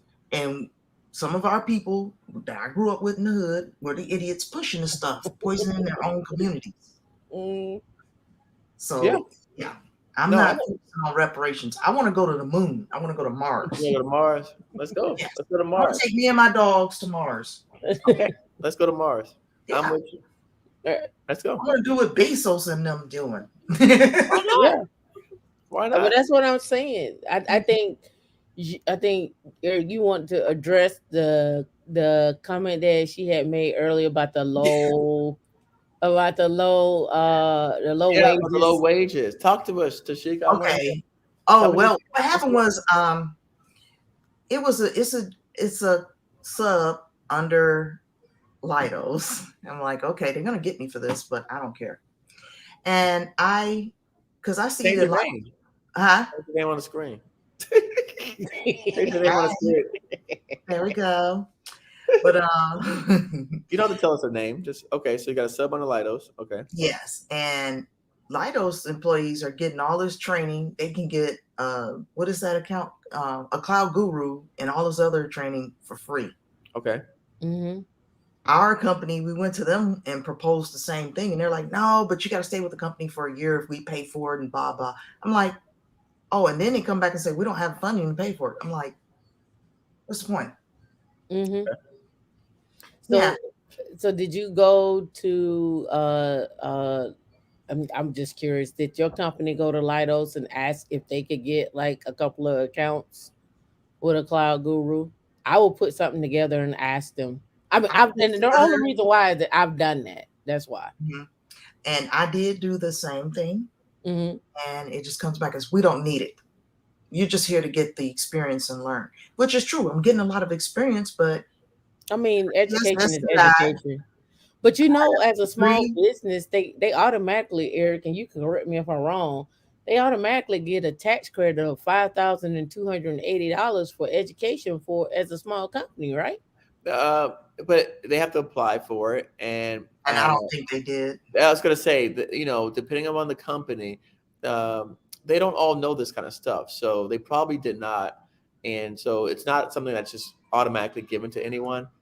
And again, I don't know how small the company is, Tamika, right? Because remember, uh, you know, how many people? Give me some perspective on how the size of the company: 50 people, 100 people, 50 employees. 50 employees. Yeah, so that guy. That listen, Tamika, somebody with 50 employees, they still calling me. Okay, so they still, But I mean, the you company know, what I'm I saying? work They with, still need coaching and training, yeah, and and it's funny because you the could really get company to that I 50 work with, employees in tech very easily by accident, honestly, because if you have, if you tell Lidos, hey, I can support, like, and again, I have so many podcast people in my brain because I do them. Heather Blease from Savvy Links, like, as soon as she started offering her services to staffing, like, she provided 10 people, and the next thing, well, can you give us 20? And so she went to 50 people in like 6 months. So that doesn't make you qualified as a CEO, right? Because you have 50 people under you in six. Does that make sense?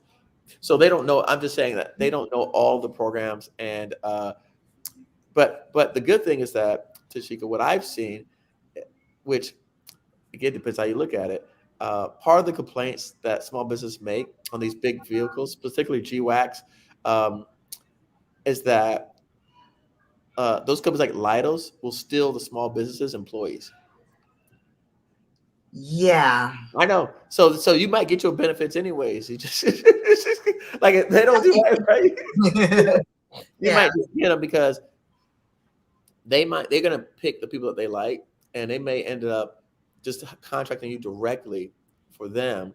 Which, again, I'm not saying it's a good thing if you were the small business, but for your particular benefit, it serves you well because then you're wanting to get the benefits of the Lidos treatment, right, and supporting them. So Yeah. I work that's for enough subs to where the one sub I work for, they paid for me to go to a Security Plus boot camp. okay. So that was awesome. They paid for There you me to go. move. mhm. So not all small businesses are. It's just one. No, I'm like, God, what if I got? Because it was with the FBI. That's all I was looking at. It's like FBI. I'm yeah. doing a Linux system administrator, which is something I always wanted to do since I got I'm my surprised they didn't Linux. send you to Pocatello, Idaho. We have a few of them out there in Pocatello. One of them used to work for AWS. I'm like, Yep, oh man, Pocatello was the region where they were moving to, and everybody was moving out there. They tried to get me out there, and then Clarksburg, or yeah, Clarksburg, West West Virginia. Virginia. Yep. That's the other location. Now, what this is what I would say to Tashika. The company that I work for, we were 50 people in size, and we got the tax credit for 5,280. That's why I know about it. And Mhm. then when I looked it up, that Eric is right, you do have to apply for it. But I'm just wondering, is it? And I know you may say no, but I'm just wondering, it's an opportunity for you to do business development with them and help them get that tax credit and also bring in more contracts as an experience to have under your belt. I've thought about that, but right now they don't want to budge because the new year is coming up. I'm like, this is a good time to budge. Um, So I'm not but bashing. going back to what Tamika said, I like the idea if you enhance your skills, right, on the business development stuff, and you start talking more, like for example, I threw out some, and again, I catch myself and no one stopped me, not Tamika, no one else. I've said several acronyms and nobody said nothing. That's like I know. I know, but for your audience, right? I got you. So, for example, Tashika, if you were to, and this is very easy, figure out, okay, what vehicle they're on, right, and what vehicle Lidas is on, and you start saying those things around people, they're gonna say, "Wow, Tashika knows some." Like, how did you know this? Like, you get me? Because most tech people aren't going to come up and say, "Well, you guys are on, this particular vehicle. You're on this other vehicle, right?" Like, "Oh, okay, so this makes sense. You're on this GWAC, right? And it's a 5-year GWAC, and da da da da, right? You're one of the." So if you learn and understand that stuff, and you could talk to it, I think someone will recognize that in you and want to invest more time with like helping to mentor you and train you and support you just because you showed an interest in learning something outside of the tech side. Because while yes, they do need tech people, they also need thinkers, and they need people to come in and help provide them with solutions. And I will tell you, even at my own team, I've got great people and they're great at executing, but none of them are salespeople. They're not salespeople. I'm not a good salesperson either. You're not selling. You're not selling. You're Okay. not selling. You're understanding the contracts. You're understanding, right, the vehicles that they're on. You don't have to sell anything. You're just understanding the contracts they're on, the vehicles they're on, right? Which, again, if you could do tech and Linux and all that kind of stuff, you could do this because this is easier than that. I can promise you that. But I love Linux though, so I should have put Linux programmer on there. and it's the other side of this too is it gives you, and I don't know if they do this already. I don't know if the company shares financials with you all in the meetings. So that's another thing too, that because the companies that I have worked for, they share the financials. They also give their like, here's the company, here is our prongs that we're going after.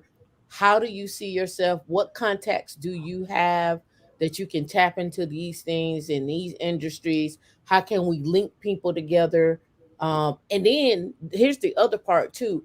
As you start negotiating and linking people up, this is time for you to start putting together your business development template and your business development cost to to them to say, I'm And listen introducing to more of his podcasts. yeah, Eric there. and introducing people and making that connection to say, hey, I'm bringing this over here and I'm bringing you over here and we're having this happy medium. So I'm gonna need something back, for that. And it may not come in money. It may come in, hey, we're gonna send you $1,000 to go out and have a steak dinner. Like I'm trying to get like Eric to get my $1,000 steak dinner.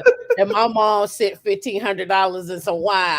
I'm trying to be like Eric. Right? Let me tell you something. I'm in the wrong lane. Listen, they know my dad likes lotto tickets. So they'll send me cash to go buy my dad like $30 scratch offs. So he would not buy it on with his own money because they're $30, right? So it's like, go buy your dad $10, $30 scratch offs because that's what he likes. So like when people think about your parents in that way, I mean, I'm very fortunate, very blessed. Right. People think that highly of me to even want to do for my parents to make sure that everybody around me is taking make sure your environment. Yeah. Your environment. So I want you with a clear head. I don't want you to be worrying about get to this money.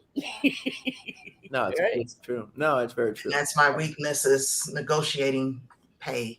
No worry, you don't have to worry about negotiating pay. I don't think that's an issue. I just think, and one of these things, James Altucher is one. By the way, James Altucher is one of the guys that I listen to, and he talks about having idea sex, right? So you have all of these different ideas, and they have an orgy together, right? And so now you actually come up with something because you are taking your skill set plus the other ideas that we're talking about and merging them, and then people are going to see value in that because they're going to be like, wait, how do these two worlds converge? Someone is going to see the value, Tashika, and all you're doing is doing a little bit of market research. You don't have to become a government contracts expert.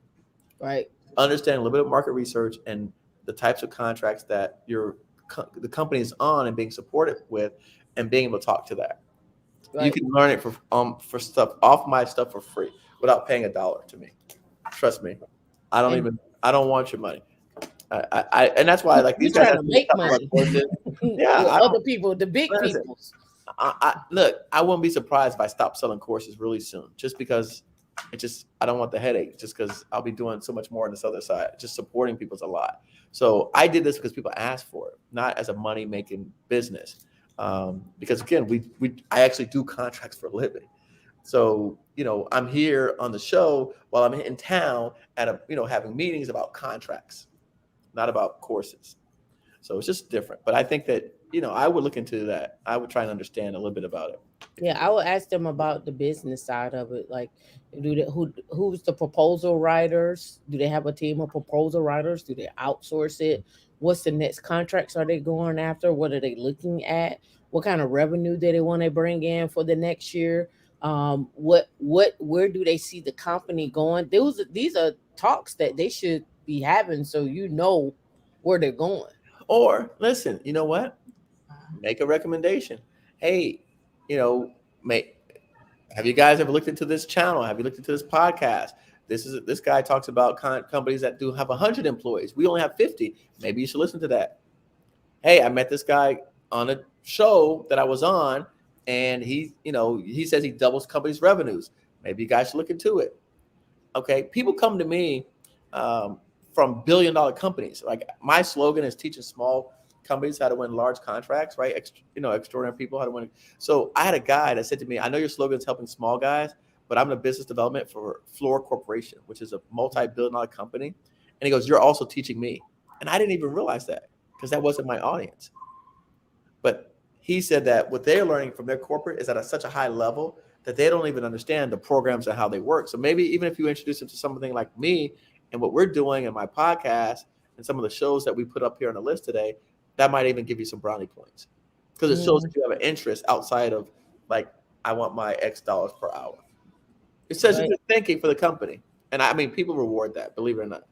Yeah. Well, it may get you more X dollars per hour to invest, right? Because they've seen you have an interest, so they may want to like, hey, Tashika, you know what? Maybe we can spend some training dollars on you, because you are showing that you would study and learn, and it seems like it'd be worth the money. So, yep, you never know. And I thank you for coming up. Thank you for coming up as well. Thank you for being brave. Yep. I was very brave, because I was like, how do I do this? How do I get through to you guys about information? Thank you. It's a contractor with the FBI, and I like what I do. Mm-hmm. It's a lot of work, and you have to be willing to learn. If you're not willing to learn, not willing to study, like we're going to the cloud. We're already on Azure. Mm-hmm. And we got AWS coming up. So we're doing a lot with AWS right now, but it's gradually going over to Azure. Yep. Stack your skills. It's a multi-cloud, hybrid cloud strategy. Don't get left behind. No, I refuse to get left behind. I'm not letting that happen. I'm going into 2022 quietly, but I'll be busy studying. Yeah, that's a good thing. Same here. Thank you. Same here. Thank you. You're welcome. Eric, you got one question here. What's your take on BPAs? I like. Look, I like BPAs. I like any type of multi-year agreements. And so for me, I think that as a small business, we should get into as many multi-year agreements as possible. That's some of the strategies that we tell people, that we encourage them to do, to stop you from having the roller coaster ride of up and downs of your revenues for your business. So yes, I love BPAs. Yeah. All right. And I think you answered the question. Are they useful in proving your value as a new company? Right. Yeah. So I think that was all the question. We at the top of the hour, past 2 minutes after 9. I know you only had 2 hours for us. I hope everybody got something out of this. I appreciate you, and congratulations on your 10 and your 55 and your visit up there to Rhode Island. We look forward to seeing you. I'm sorry I don't be on Tuesdays, because on Tuesdays I'm with Erica on Tuesday on the lives, and so I can't. If I could be in two places at one time, I would, but I can't. You know, again, I think we need more people out here leading the way and helping, because the people that are watching this are going to take our places one day. And so I'm really excited to help encourage and support them. And like how you brought her up to the stage and, you know, got out of her comfort zone. It's the same thing that I've done for my people and the same thing that you're doing. And so we need that. And I'm happy to see that happen. I was very nervous my first time making a YouTube video, right? So now I'm 4 years in the game and I can come on here and freelance, even after had a couple of drinks, you know, and I still have all my faculties, and I still right. my head, and I'm still taking my notes as I'm talking the whole time. Good. My notepads out here. Okay, I got my pen. You know, I got tons of notes. So Eric, look, I don't know if y'all are taking notes. I still got notes. I'm writing down questions from people and what they're saying, because, you know, I think this is important. And speaking of reparations, we're going to leave you with this, Tam. I told you I've been studying crypto a lot. You know, there's a book that I have not read it, but I do have it, about the dollar crisis in 1971 and how the dollar at the time, Ronald Reagan was the president, and the dollar was pegged to gold, and France wanted their gold back. And so they sent ships over to the United States to pick up their gold. And we didn't have it, right? Because, you know, we didn't have it. So they unpegged the dollar to gold and basically created like the fiat money that we know today. And so it was pegged to basically nothing. So they could print as much money as possible. And really, you know, I posted on my IG today a story that talks about how banks have treated, you know, minorities, Black and brown people, so poorly. We've been discriminated against every which kind of way, from, you know, buy here, pay here, to, you know, those money sharks, subprime mortgages, redlining. So, you know, and really, I believe that the Web 3.0 and crypto is going to help solve some of that and take that back, because it's decentralized. And so I would encourage everyone out here to really start doing your research, digging in. And while, yes, government contracting is one form of reparations, I think that crypto is going to be our second form of reparations. So really, you could definitely get your money, get paid. I'm big into it. I got Maria into it. In fact, all of my family got crypto for Christmas. I ain't bought no kids, no toys, no socks, no underwear, no drawers, nothing. Everyone in my family got wallets, and they got crypto for Christmas. And I'm the one, I knew the token specifically. So everyone in my family, I got 2 brothers, a sister, auntie, nieces, 2 nephews, son, you know, everyone got crypto. Mom, everyone got crypto. So Maria got her tokens. So you know, look, everyone got it. You know, even the people up here that I'm partnered with, I'm helping them get in the game. I just, you know, it unfortunately, you know, the system has disproportionately treated us unfairly, unjustly. And not just that, you know, if you look at even us investing in IPOs, right, and Uber and stuff before they went to the marketplace, you had to be accredited investors. That left us out intentionally. How the hell? Don't get me started. How can we catch up if, you know, if we're not accredited? That's already disproportionately impacted. But that's right? What I talk about, Eric. This whole situation. This is what I talk about, Eric. My mission is to get every Black man and every Black woman to $200,000 in tech. There you go. So you can become an accredited investor. Yes, right. Right? Exactly. And then once you become that accredited investor, these venture funds and stuff like that you want to form, you now have the money to invest in it. Right. The pre-IPO stuff, you have money to invest into that. Yeah. Now you get return on investment. I was like, there is a plan. I was like, but you can't sit up here and go back and forth and be bickering about frivolous stuff. No, it is work let me to do. Listen, you know, when you're in Rhode Island, we had breakfast this morning, and one of my project managers was supposed to take his kids to Disney World. He said it's a $12,000 trip to Disney World. 12,000. I told him that Disney World, and so somebody put on her NFTs. Tammy Latella put that on. Disney World's, okay, their NFTs are licensed by a company called VV. The technology is powered by a company called Ecomi, and their token is trading at 800th of a penny. Why the would you pay $12,000 to go to Disney World and you could buy the Disney tokens with all the licensings for 800th of a penny? $12,000 is going to get you 2 million tokens. Yep.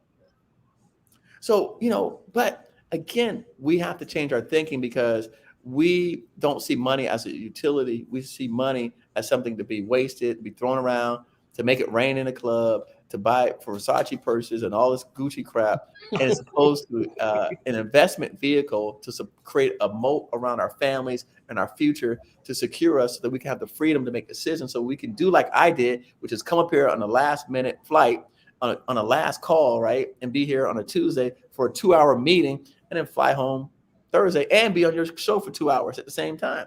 Right. Eric, you don't want me to start. And by the way, I own real estate. So again, I am real estate. I got books. I got courses. So I have 8 streams of income. But real estate is expensive. It's hard to get in right now. It's hard. You can't get in IPOs unless you're accredited. Yep. So all these things, there's so many, the barriers are so high. It's just difficult for the regular person, the guy or girl, to get into it.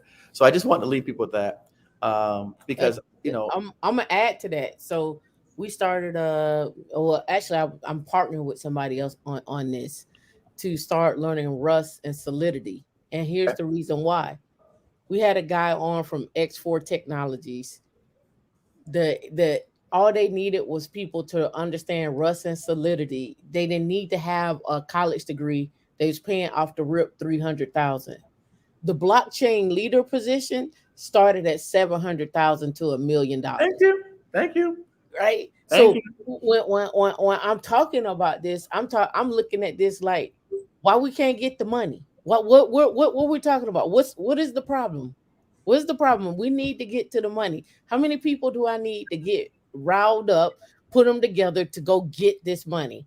Right. And then if we can get people in over there, let me get some people in over here on the logistics sides and the satellite side.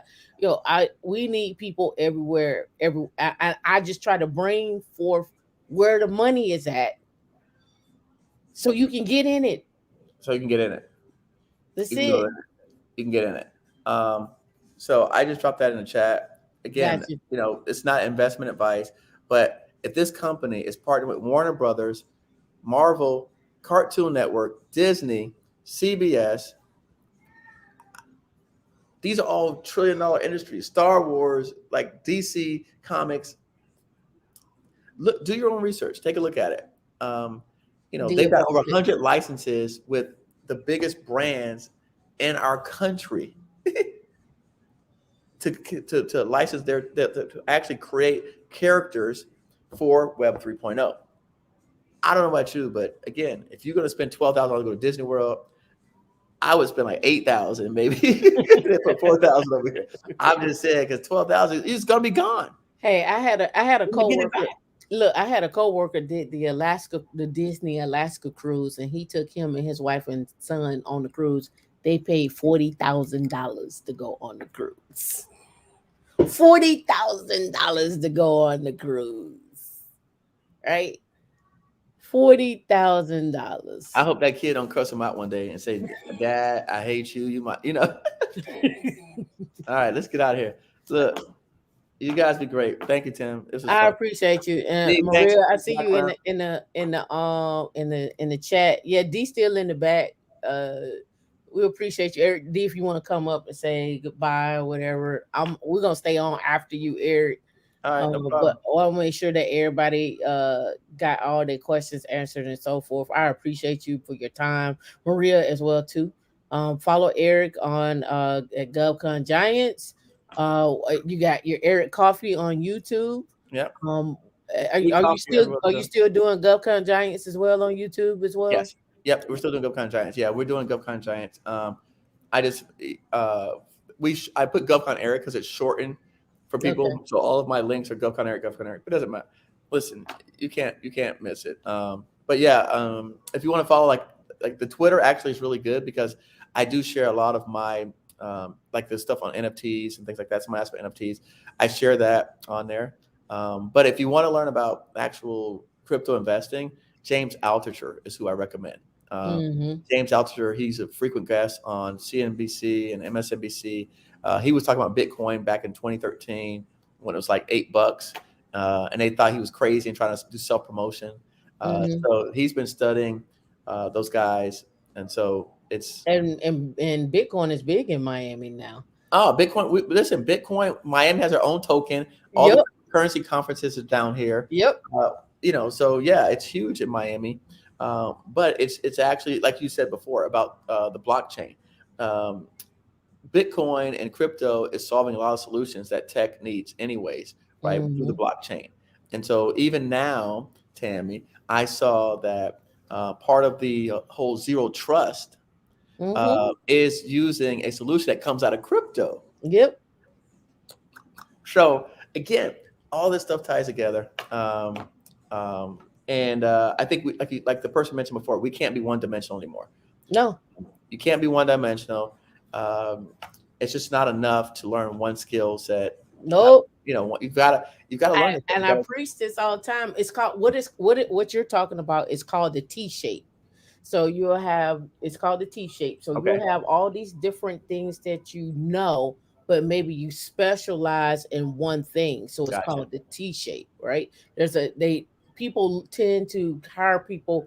It's a L and T, but people tend to hire more people who are T shaped versus L shaped.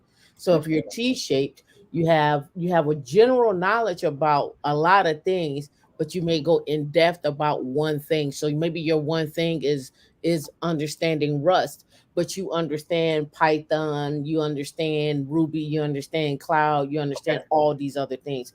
But the thing that you're really, really good at is that one thing, but you know about all these other things. Gotcha. Whereas some people just know that one thing. Right. Makes sense. All right, y'all be good. Have a great night. All right, now, Eric, appreciate you. All right. All right. They have it. I think everybody got what they needed tonight. I hope you did. I was excited. We didn't go into all the different contracts and all the different vehicles. I actually go and do a show on that myself, because there's so many contracts that I see come across the screen. Again, it's posted in general in the Slack group. I left it there for a reason because it makes me have a reminder of where the money is at and what do I need to follow with that money. Like, who is partnering with these people? When you see $1 billion come across for a modernization contract, when you see 800 million, when you see 200, when you see 2 billion, when you see 3 billion, when these contracts come out, who are they partnering with? What skill sets do I need? How can I get in to get that money? Right?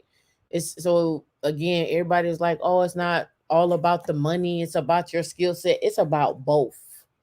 It's being the solution, it's the skill set and the money. The D dropped the link. Anybody want to come up? Got anything else to say before we get up out of here? I just want to make sure that everybody got their say and whatnot and so forth. It says, can you be found on Tamika's channel? You mean on the on our Slack group? Nope, he's not in our Slack group. He can be, but he's not there. Tech stocks and jobs. Yep. All the time, Kelvin, all the time. Like I don't know no other way. I just have too much information that I come across all the time.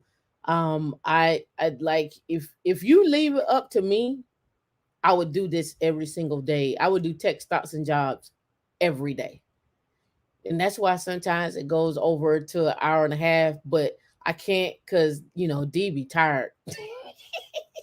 She gonna kill me. D be tired. But no, if I could do tech stocks and jobs every day, I would. It's just so much. It's so much information that's out there Like, yeah, I have a lot of information. Like, I can't help it. Like, I just come across information from partnerships, somebody will reach out to me, from cybersecurity, from cloud security, to AI, machine learning, to EV, to flights, to drones, autonomous cars, AI machine learning in cars, AI machine learning at the edge, wind turbines, underwater data centers, the new data centers, the launching of data centers, how Oracle is expanding, how AWS is expanding, how Microsoft is expanding. Like, I can go on. I like just It's just that much information that I have, that I see. And when I look across the landscape, are we in that space, right? And we don't be in that space. We're not there. And I just don't want to get left behind. Look, D is like, D be hungry, and I need to start packing snacks. You do. Pack some snacks. And said, I need to get back to the Slack group, working on CSM, PMP certification in Salesforce. Yep. Even if you just drop in there just to check to see what's going on, say hi or whatnot, we're there. I know a lot of people don't like share information with each other. I've noticed that. And I hope tonight you learn that the Slack group is your community, right? So if you're going to treat the Slack group where you're not going to talk to each other, you're not going to make no money. That's just it. You're not going to make no money. I post links on jobs. I post links on recruiters that come and post VC funding. We talked about that. We got some special treats coming up in January. Like, we're gonna hit you hard in January, as Dion say, horde. I don't know, is that how you say it? Horde. Yeah, we're gonna hit you hard in January. uh and it's just what it is. I am passionate about it from a perspective of, we don't have no money. We don't have no money. Shout out to my sister. She was in here earlier. Shout out to Shamika. I saw you when you tapped in. I don't know if you still tapped in or not. You maybe fell asleep on me or something like that.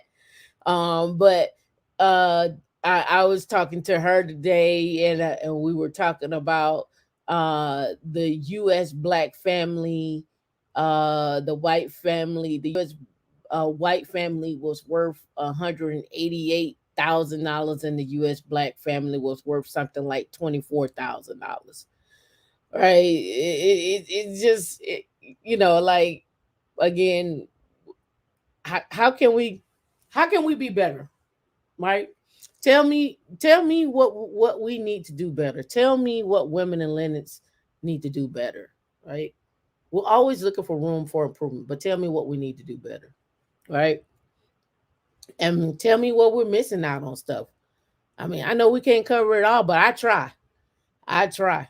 It says, what were you saying about the guy looking for Rust programming and who teaches it? We started teaching ourselves on Saturdays. On Sundays at 4 o'clock. It's in the Rust channel. The link is there. The homework that we're doing. Everything is there. So all you need to do is show up. We start at 4 o'clock on Sundays, and we go to around 6 o'clock. And if we need to stay later, we'll stay later. And that's what we do. We the choice is yours, right out here. I'm trying to get the recruiter to come on from Meta. For the production engineers, the starting base salary is in the email, so this ain't like confidential information. Thus, the base salary is 172. But I know y'all saw it this week, and I posted it. Somebody else posted it in Slack. I didn't post it. Somebody else posted it. But you also saw that the poaching is going on from Apple to Meta. So Apple was like, "Yo, you can't take all our engineers. We need those engineers." So it's like, here we go. we're gonna give y'all an extra 50,000 to 180,000 to stay at the company, right? That's on top of what you already probably make. So some of those engineers are probably pulling in 500 to $1 million. That is nothing, right? Again, like I say, to make your money in tech is nothing. People will try to tell you that it's not about the money. Well, then don't work in tech. You, in fact, don't work in tech and don't get no raise, right? If it ain't about the money, don't take the money. Do it for free. If it ain't about the money, don't take the money and go off and never get a raise, right? You tell me, right? If it ain't about the money, go work for free. That's how I look at it. You said I heard someone say that the combined salary of the black household is 50,000, not one person but two. That's unbelievable. I wonder if education system pushes us to low wage positions, or do we choose low wage positions, or do the people that are in the education system don't even know about the tech jobs, so they can't even push you to the tech jobs? All right. Most of y'all coming out with degrees in computer science and computer engineering and never touched the cloud, never had a GitHub repository, don't even know what Linux is. That's got to stop, right? You ain't never been to a conference. You don't know nothing. Like, yo, that's got to stop. Is that Jack Dorsey tweeted something about Rust being the perfect language? Exactly. I'm trying to tell you, get in now before everybody else do. Learn Rust now. Rust and Python, right? Get that now. Why y'all can? Why, like, I don't know. I don't know. Do I need to get a blimp and just ride around on a blimp, or do I need to get like a flashing light and just have like a ticker symbol go across all the time, all day? Something, I don't know, but like, it's this where we at, and these jobs are not gonna stop. They're gonna require more people, quicker, faster, right? That's just what it is, right? So you got to make the decision for yourself on where you want to be, when it comes to this tech life, when it comes to getting in and building your wealth. Like Eric said, you got 8 streams of income, right? And you, everybody know that I talk about being an accredited investor. I don't know how many times. I know you probably done heard that so many times. You think I told him to say that? I didn't.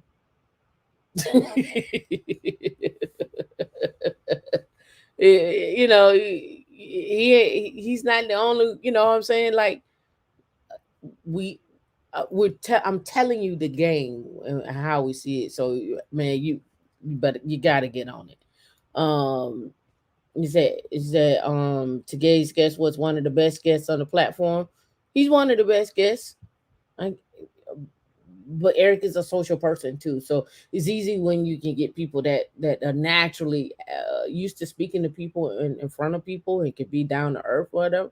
Sometimes you get people that's just, it's just not their thing, so they actually stepping out their comfort zone for me and us to deliver. Right, some people really don't even want to be on screen sometimes, but for me and the community, and they know my passion, they'll do it for us. Hey Tam, everyone, this may have been addressed. What's a good course to take from someone with no tech experience?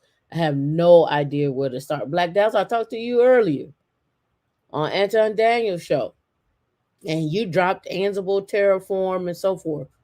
Uh, my best advice is to set up a one-on-one with me, because I don't know what you don't know and what you do know, and I'll be sitting here another 30 minutes trying to guide you. But I want to give you the best results and get you going the best way possible. I know you mentioned Ansible and Terraform, but I don't know if what your thing is, right? I don't know if that's something that you want to do. I don't know your background, so I'm just being honest with you. To go that Tam, there a prerequisite for Rust? No. It's a programming language. It don't. It doesn't have anything to do with ML directly. It's a programming language, and they're actually putting it into the Linux operating system as the second language with Python. So it's going to just like be a default package that just gets installed automatically. All right. Tam, you stated that you're going to have Leland from Meta on the future live. Yeah, I'm trying to get him on here. Yep. I gotta set up some time with him. Yep. What did entry level Rust get titled as? That one was I think a blockchain developer.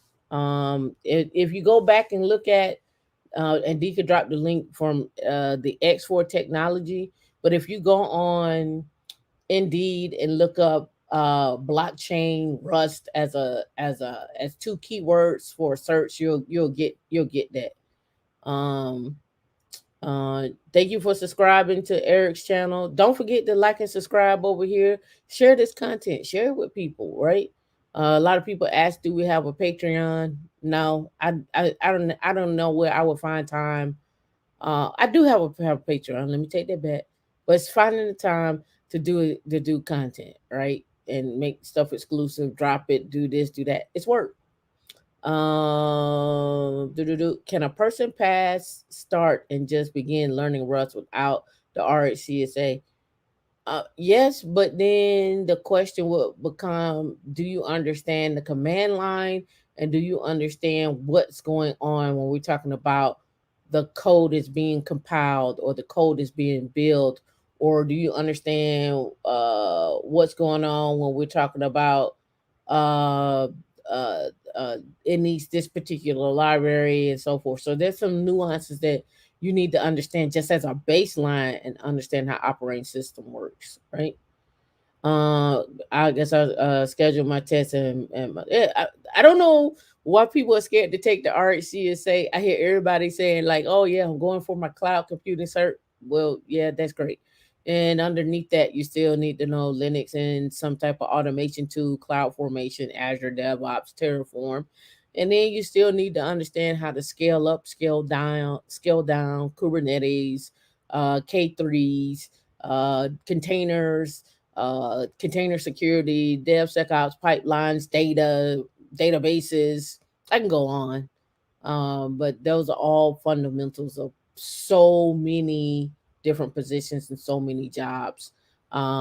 Just to name a few, content creation, being a content creator, understanding like what's new coming down the pipe at when it comes down to conferences and writing up what you're predicting, what you're seeing. Go study how the CTO advisor, we had him on, how he got his start, what he knew, how he made his transition, and so forth, right? Yeah, Linux is a life skill. That's gonna be with you for the next. I mean, I've been in it 20, so I plan to retire with that skill set. So that's me. So again, I mean, I hope this was good for everybody. You got a chance to talk about government contract. Did you learn anything? I mean, I hope so. Did you take anything with you? I hope so. Did you get a chance to even did you go follow Eric? Did you go check out his course? D dropped those books that he was talking about.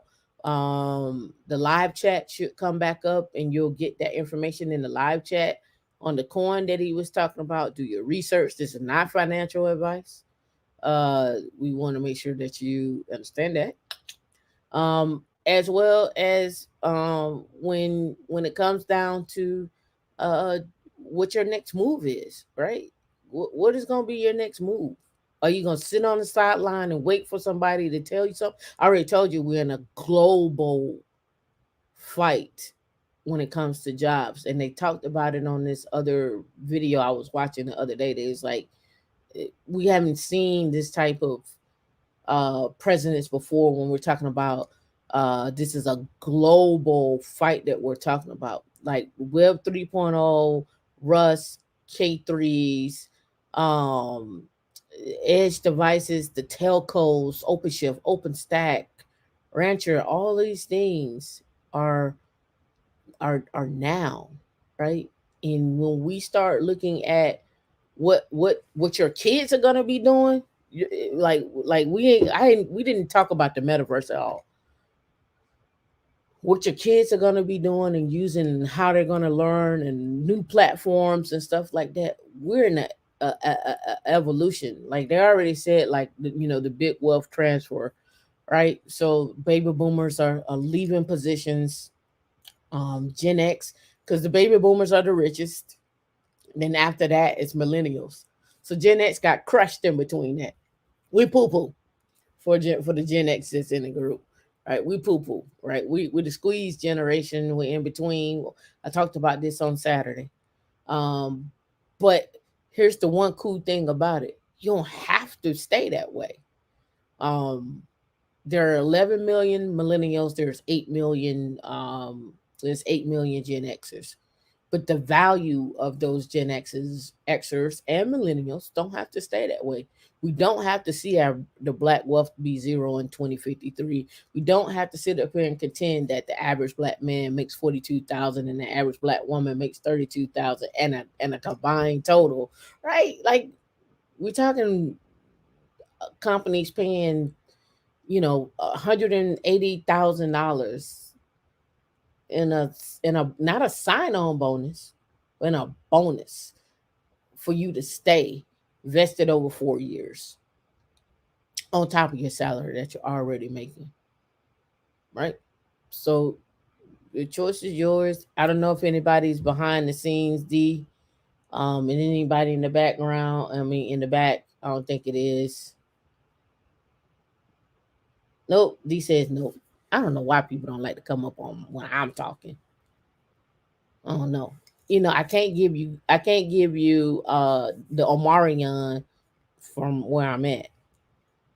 I come from web development side of things and have been on Ubuntu user for years, but I'm sharing up my gaps. Yep, shoring up your gaps and moving into cloud engineering. Yep. This is your first Women in Linux event and you learned a lot. Oh man, you ready to get ready. We was mild tonight. We were mild. You go back and look at some of our videos. We get it over here. Yep, Gen X's are invisible. Yeah, we're a little tiny cohort.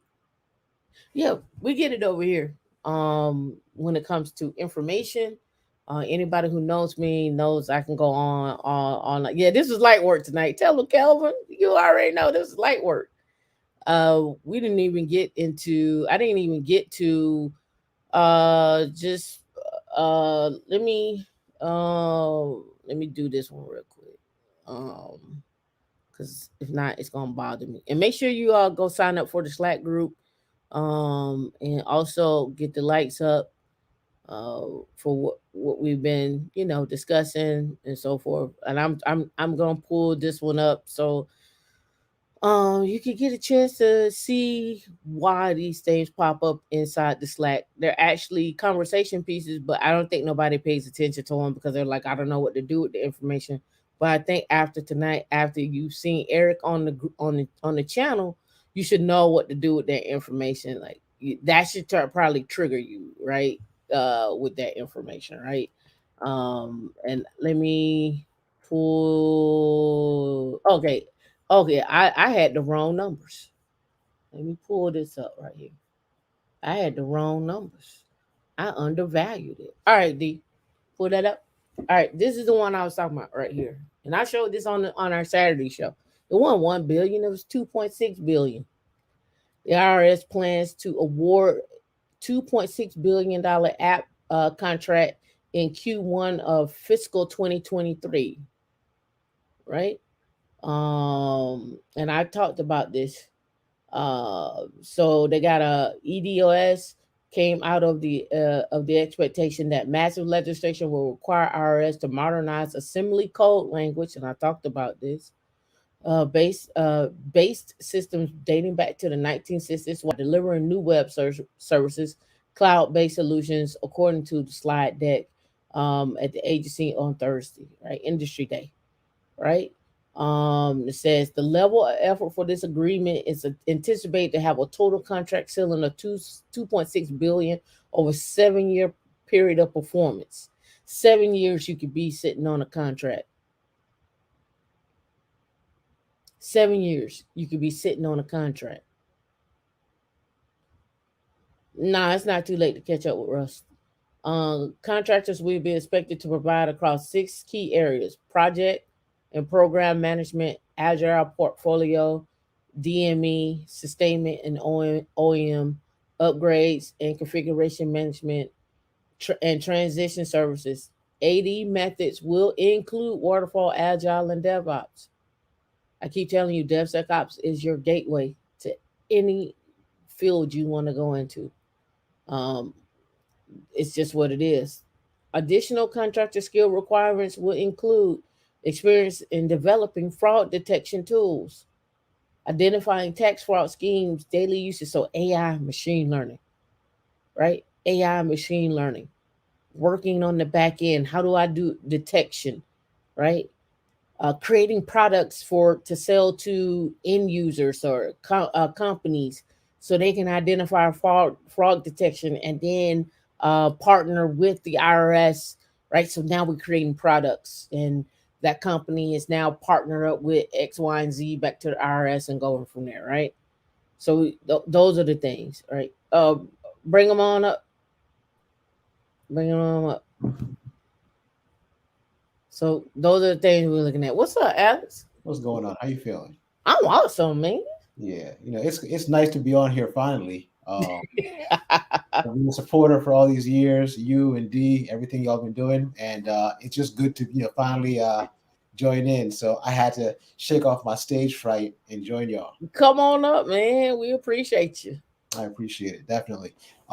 Just wanted to say again, thank you for everything you're doing. Tonight's guest was amazing. One of the things you talked about was, for example, like the Rust programming language. I haven't actually done much or looked at that myself. What I have done is a lot of work with the Python language. And one of the things I want to kind of talk about as far as like helping others who are looking to pick up some of these language skills is a tool called Cones. And in a lot of these programming languages, you have to do things called unit testing. All right. And one of the things I like about Cones is that it leads you down a path of like different unit tests. So it's almost like, think about like when we were in school and they gave you arithmetic problems and you had to kind of fill in the blank. Well, with these unit tests, you basically have to make the statement correct, right? So it teaches you about data structures, it teaches you about how to basically put together different arguments. And if you kind of use those tools to go through these different exercises, it helps sort of, it gives you basically a very, very low level approach in terms of learning the language, and it helps you understand it. And it helps you kind of build up like from the foundational concepts up to something more complex. So I like that as a tool. And I wanted to share that with the audience tonight as far as something they can use to really kind of, learn more about, how to scale up and really start to kind of like, get some of the power out of what you're talking about. Right. And the other one, if you drop the link, we'll put it in there too. The other one that I like too is we've been following is with exorcism, because it gives you different exercises that you can do with it, and it also teaches you at the same time. What I found with exorcism for this rush training is it automatically puts unit test in there, which is not specifically covered right away.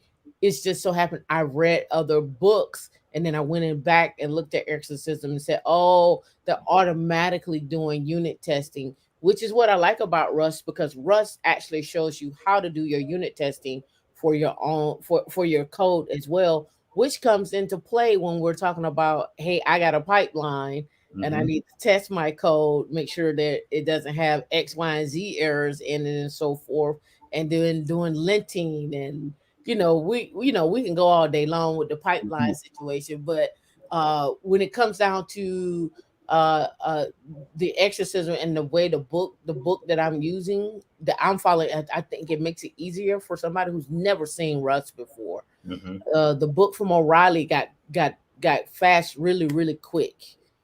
So I was like, oh, let me scale back and let's go this route, because there's some fundamentals, because we're working with people that have never programmed before. Right. So there's some fundamentals that need to be had, like the terminology, and so forth. So that was one of the things that I liked about it. Definitely. As far as like the work I was doing with the Python, when I initially got into it, it took me a while to sort of get comfortable. But that's one of the things that I don't want anybody who starts this to ever get frustrated. Just take your time, the same way you with anything else. The first time it feels a bit abstract, but you keep on doing it. You spend the hour, you spend the 2 hours. And just every day, and at some point the light goes off. Okay, you know what? I get this now. How do I define a function? How do I set this up? How do I define a list versus a tuple versus some other data structures? Syntax. Syntax, exactly. And you had talked about that in one of your other shows. You talked about data structures. That's one of the things you always talk about. In one of the shows that you had on the Clubhouse shows at Albert Hives, you mentioned that there as well. So again, this knowledge, it's there, right? And we're living in a great time where all this information, it's just out there. All you got to do is go out there and find it, right? Yep. And I tell people, don't study alone, right? That's why this platform is so wonderful, because you all have provided a platform where we can come together and work together, right? Right. And help each other to kind of build and grow. So it's a great platform. Let's use it and let's share it and make it even bigger.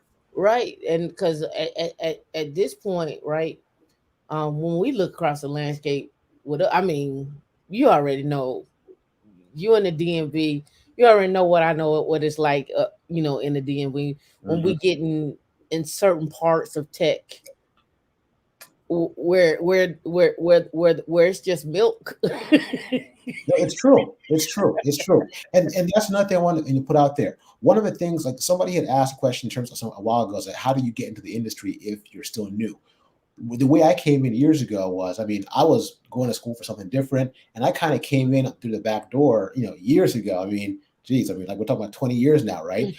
At a support level, right? But the thing is, I got in a support level, I work with Unix, I work with the Windows, and back then I wish I had stayed on the Unix side, but I sort of pivoted and went to the Windows side, and now I kind of had to go back, right? So I feel like I have experience in both areas, but like you did, you really focused on the Linux, and I think you really benefited from that. But the thing is, you can still do both, I think. That's kind of what I do now. So I think that if you start out at the support level, then you want to kind of move into the engineering. From the engineering, you want to start learning how to design, and then, basically at a top level, be an architect, right? Design solutions and be able to lead teams. That's where it's going to go, right? So I think that, using mentorship like yourself, what you're providing, what you and Dee have been doing, this is a great way to sort of just get in and get the information and ask those questions, and like I said, this is my first time, we've been knowing each other for a long time, and I think it's my first time joining the show. So I've been watching, and just, I said, let me just join the show because y'all saying nobody's jumping up. Let me put myself out there. You don't put yourself out there. Yeah. There, and join the show. So I really, really appreciate what you are doing. Love you both. Continue to do it. And, that's all I got to say tonight. We're going to link up and do our thing. When it comes down to the tech, we have these discussions, we go back and forth all the time on, hey, what's going on in the tech field? What are you seeing? What are you not seeing? What are people doing? Where are we headed? Did you see that contract that came out? Oh, let me go look that up. That's it. And here, thank you, Kevin. Thank you. And here's the thing, right? One of the things about the tech field is people think a lot of times it's all about just being on the keyboard, doing the actual configurations, doing the coding. People don't realize that there's so much more to it, right? There's project management, right? There's tech writing. There's so many different ways to get in, right? And kind of add value. One of the things that I've been doing now, because working a team as a team lead for a project right now, is there is a lot of documentation, right? So you have a system that you built, but you have to basically create the governance, right? You have to do the security, right? You got to do the project planning. You have to do the forecasting for what's coming next. And with the cloud, it's not like the old way where everything was on premise. With the cloud, there's a lot more as far as it's CI/CD, right? So the vendors are always pushing down new updates, and as an engineering team, you need to be ready for this, because You don't want a situation where you're working, all of a sudden something hits the actual population, and it's like nobody was ready for that. So you got to basically have your test tenant. You got to have your development tenant. You got to have your acceptance tenant before you even have your production tenant. And you got to kind of go through all those changes to make sure that things are happening in a way that's not going to hurt your business, right? Mm-hmm. That's one of the things that, people need to kind of understand, that it's not all about just the hardcore, like, coding or configuration. There's a lot of writing that goes with this too. Okay. Right. So that's another place for somebody who's doing a lot of like writing right now, or, they can, come into tech as a writer, right? Yep. So again, there's many ways to do this. There's many ways to do this. So don't sell yourself short by thinking I can't get in. You can get in. Definitely. And I talk about this too. The other part of tech, like I think Tech Congress has this, where they bring in people that are very technical, and they take it and they break it down to the people who work in Congress, because Congress have no idea about none of this tech. You saw what happened when Zuckerberg went up there, right? I mean, they were looking at him like they were like deer in the head. They couldn't even forward the questions. And I was like, oh my God. So again, being able to kind of speak the language, and that's another thing. If you can understand, and then you can also speak, you can be that liaison between the business and the tech, right? And you can kind of get in there, and you can be that translator. You can be that conduit, right? To, work both sides. That's a skill of itself. Okay, so being able to come out there and talk and really kind of just speak the lexicon, and again, you're not going to be by yourself. You're always going to have your technical team there when you go in these meetings. So you sort of go through the whole process, and you play off one another, and that's how you build this. That's how you build a team. That's how you sell the product, and that's what you do. So I mean, there's many different ways to go about this. Obviously being here in the DC area, been in a lot of these meetings, been in these calls, worked as, done some of these RFP projects. Yes. Done some of the business development. So you get to a point where it's like, you know what?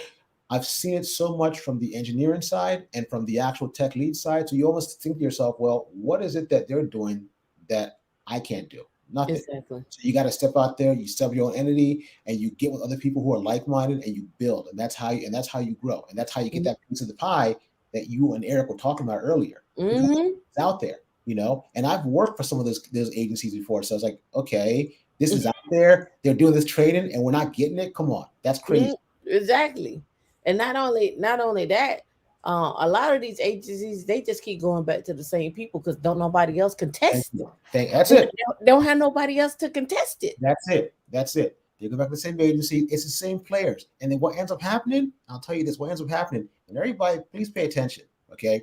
You got situations where you have people who are coming in, they got their company, but what happens is they get too big. So they may have come in under a hub zone contract, but because they've gotten too big, now what they do is they split. And somebody from that same company will then form their own company, and now they have the past performance of the larger company, and they start their own things. They mushroom. That's how they do it. That's what we should be doing. What they're doing. And you know what I'm saying? So this is where we need to kind of come together and strategize and start moving forward together. So right. Because at the end of the day, this contract is $2.6 billion. There you go. It's going to be more money. There's no way you're going to go from assembly to the cloud. Like, that's not even a lift and shift. It's not lift and shift. Exactly. That's what I'm saying. It's not lift and shift. It's not. So at some point, some things are not going to translate over. You're going to have to rewrite code. There's so much that's going to be done. And the thing is, you don't have to write the code. There are people who can do that, but you can bring together resources to do that. If you want to be a code writer, that's fine. Go ahead and learn. But there's other ways to kind of, pull this together by building a team to do it. So It takes a team to accomplish these things. One person can't do it all. No, it takes a team. Yep. So you got to utilize your resources. And you're right, Kelvin. Yep. They don't get the responses. There you go. And it's the same people that respond all the time. Over and over again. So the thing is, it's like if the same people are the ones who are constantly responding, at some point they're going to strike. It's just the law of averages. You keep on going, you keep on going, you keep on going. You may not get that first or that second, but you'll get that third or that fourth. So it's a matter of just being persistent, putting yourself in the stream and going for it. So by all means, This has been quality tonight, and I mean, I'm excited. I had to jump in this call. I know this probably spoke up your alley, especially when No, you're talking about for real. Because I mean, like I said, this is my space, and by all means, I think I would love to see more of us in here, helping one another grow, and just elevate through the ranks. Because I mean, and I want to. I'm trying to create an army, right? Absolutely. Like literally, my goal is everybody at 200K. People laugh at me when I say that. You know what? They laugh now, but then they'll be like, "Okay, it seems crazy until it's done, right?" Right. So, and people laugh at me when I say getting people to 200K. I'm like, well, what do you think Jeff Bezos and Apple and them? What do you think they do every single day? You think people over there just making 120 only? There's several engineers over there, thousands that are at 200, right? So again, my goal is to be at 200K. If you're not with that goal, if you're not about that life, I'm sorry, I'm not your taste. No. You know what? It's not that they're not about that life. I think that a lot of people just don't have that. It's like a confidence thing. I think you gotta have that confidence. You gotta have that belief, because the thing is, there's no difference between what they're doing and what we need to be doing. I mean, we just need to believe that we can do it. We got the resources. We got everything we need. Just step in there and make it happen, right? There's nothing holding you back. Just do it. Just believe it. Because years ago, I remember when I worked at the first ISP in Delaware. Okay, this is like coming out of college, right? I work at the first ISP in Delaware, and the thing is, looking back on it, I'm like, I could kick myself because there were so many opportunities to do something crazy. This is before the first big recession in 2001. I remember there were some young cats that came in, and they started up this web hosting company. Okay, and we were basically providing them services. Imagine that. They are large now. Our company's not there anymore. But again, they came in brash. They were yelling and screaming. They were demanding things, and they key word demanding things. They had that energy. They were expecting it, and they were not taking no for an answer. Right? You don't have to be humble. Just get in there and just take your licks. But you know what? You're going to keep on building every day. There's no reason to sit back and think that you can't do it. You got to go out there and you got to make it happen. Get in there. If you make a mistake or two, so what? Doesn't matter. Okay, nobody's gonna remember it. So don't beat yourself up about it. Just get in there and do it every day. At some point, you'll crack through. That's all. Yeah, I was on a call last night, and I was talking about blameless postmortem, right? And I was looking at how blameless works, right? Is we're a team. If someone creates if someone does something that causes a failure, we failed. Right. Not the person. We failed. How do we correct for that? How do we make sure that doesn't happen again? Where's the documentation? Where's the run book for that? How do we move forward to prevent that? And how do we make sure that we train up people behind us so it doesn't happen again? Exactly. And it's for me, that's a cultural shift, but that's a cultural shift in something that we could take away and learn as a collective. And I always kind of refer to it as the Borg, to learn and go from there. Like, that's just how I look at it. Right. But I like what the blameless postmortem does. It's actually a guy friend of mine that actually created. It's an actual company called Blameless. But he's really cool. I'm gonna try to get him to come on as well too. But he was one of the guys that I actually talked to when I was trying to figure out, did I want to still work for people? Like, do I? And you remember when I had that conversation? I remember. Yeah. Like, do I still want to work for people, or do I want to go out and do my own thing? Because I see the need. Yep. How can I get paid for seeing the need and then still providing a solution for the need that you got? Right. Yep. I know that these people are out here. I see them. They're in the chat now. You want to be at 200K. Well, what's the steps to get there? Right. And then who do I talk to when I get there? Because that's the other trick. That's true. When you get there, who are you talking to that look like you? Bingo. You hit it right in the head. That's the thing. And that's why we have this. Because And one thing I'll give you credit for, Tamika, like I used to be like, because in the back of the day, I was like, so who else is there in those spaces that looks like you? And you're like, hey, you know what? I'm there solo. But you never let that stop you from pushing forward, right? And that's the thing that everybody needs to take away from this. I mean, sometimes you might be the only one, but it doesn't mean that you don't have a team that you can go back to when you leave, or you can call, hey, I got a situation. Can you talk me through this? So that's why we build a network. And that's why I'd be available to anybody in this call, as far as like, if they email me, they Twitter me, whatever. But like, we kind of backfill and we can support one another, and we become our own network, right? Yep. We become our own, base of support. So let's utilize that as we go forward. Yeah, I've been on the phone with you and you're trying to walk through something. I'm like, well, did you look at this? Did you look at that? Absolutely. How you learning this? What are you doing? Let me shoot you this. This is what I'm using to learn such and such and such and such. Oh yeah, did you see? Let me put you in touch with this recruiter, because I'm not gonna take that job. Exactly. But I already talked to them and they paying $250 over here for this.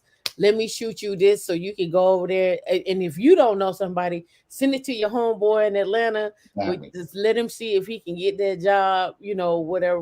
Like we're always passing, jobs and just recommendate like, oh, let me keep this in the circle. I'm trying to get it the circle, right? Absolutely. I'm trying to keep it in the circle. So like but when I don't have nobody to hand it off to, I'm mad.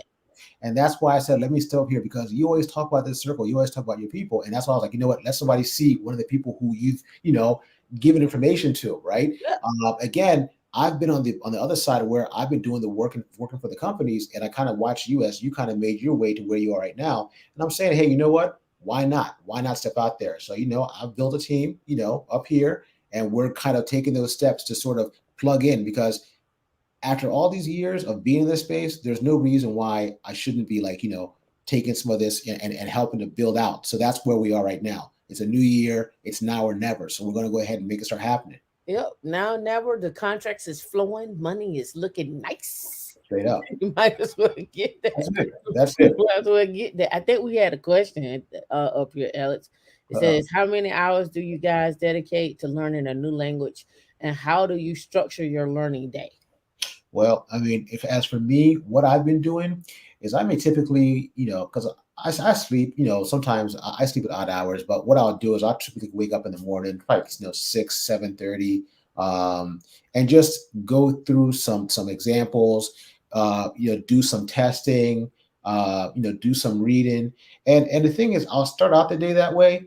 And, throughout the day, one of the benefits, as working from home right now is that, I have my work system and I have my own system next to me. So I'm constantly kind of going through, testing things out, learning, just, building things, breaking them, fixing them.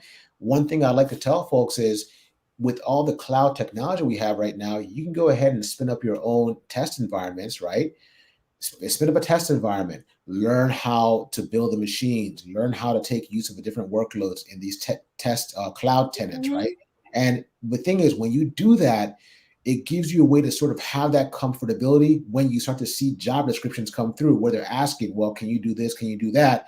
Because you've done some testing already, right? So you build it in your lab and you have some familiarity. So that's what you need to do, because the thing is, the best way you develop confidence is by doing it, over and over and over again. I think everybody pretty much has an idea that that's what you have to do. But the thing is, if you really immerse yourself and like to the question, give yourself, nothing wrong with maybe an hour a day, half an hour sometimes, but just do it every day. Get that consistency going. Maybe one day you'll be under for 4 or 5 hours, just you got time, right? But try to get at least half an hour to 45 minutes of time in each day. You can prioritize it. You have the time. You can make the time. Set the time aside and just get it done.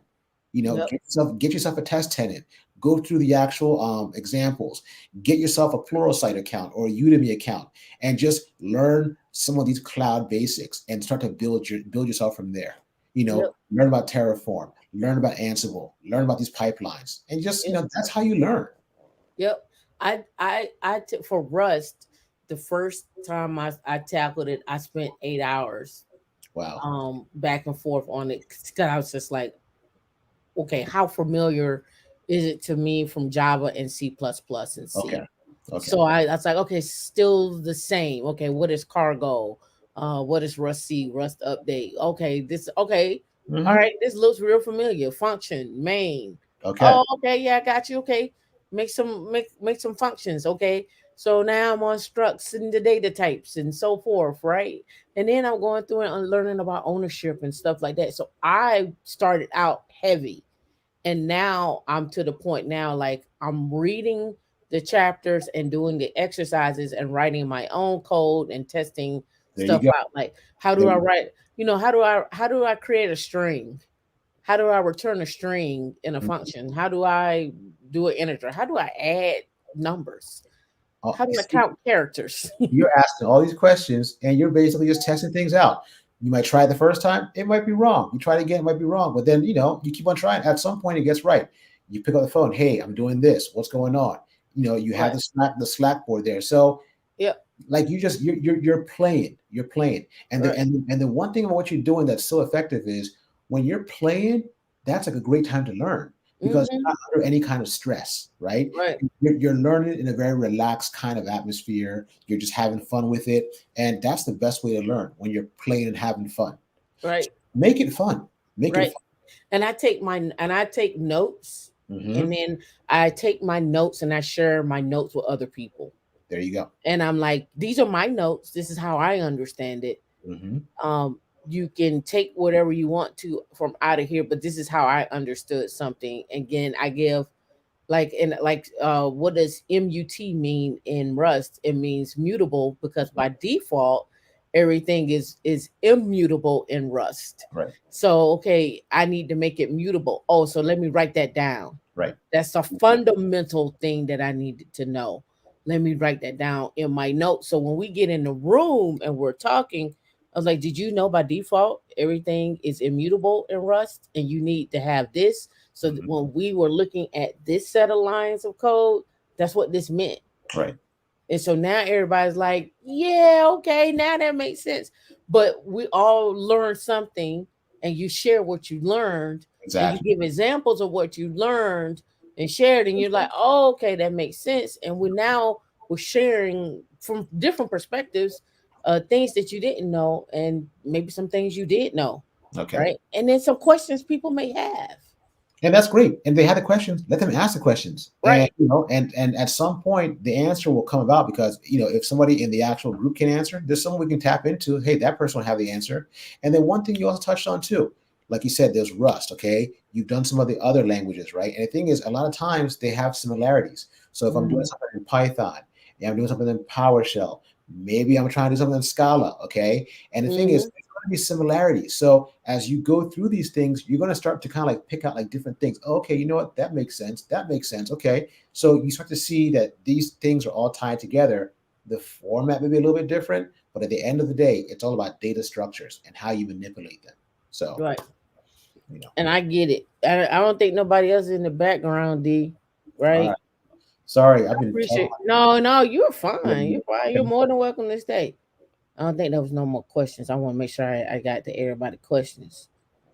I want to make sure I got that. Spin up. Yep. Spin up your own VM. Yep. You can always get like a cloud account to do these things for free to spin up VMs. You don't have to keep paying for stuff, right? yeah. And I even think Digital Ocean has. I think they still had a $5 droplets, or you could just use the $5 droplets and go from there. Mm-hmm.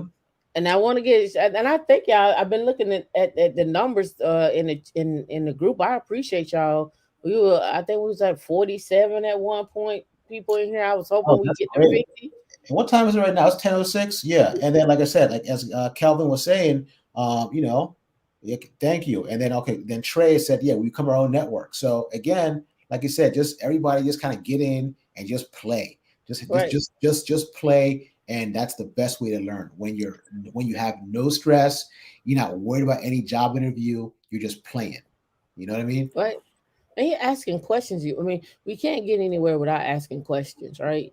You got to But ask questions. And then what? And Tamika, it's not to cut you off, but one thing I want to say, right, is one of the things I've noticed is that like sometimes you go into some of these jobs and people are kind of acting very, very, kind of hostage. nonchalant. Yeah, no, well, just like like they don't want to, like you can't ask them any questions, right? sometimes you have to ask questions to understand what the objective is, right? Mm-hmm. And the thing is, nobody knows 100% everything. So never let anybody make you feel like you're not intelligent for asking a question, okay? Because it's better to ask the question and get the answer versus not ask the question and just not know. Ask the question. And if you don't feel like going to ask anybody on the job the question, make sure you ask someone else the question. Get an answer to your question. Never feel ashamed to ask a question. Because Right. sometimes people will try and make you be like, oh yeah, well, he's asking. So what? So what? Mm-hmm. Ask the question. Right. Okay. And I do, and I follow up with research. Like I go, I'm just that person.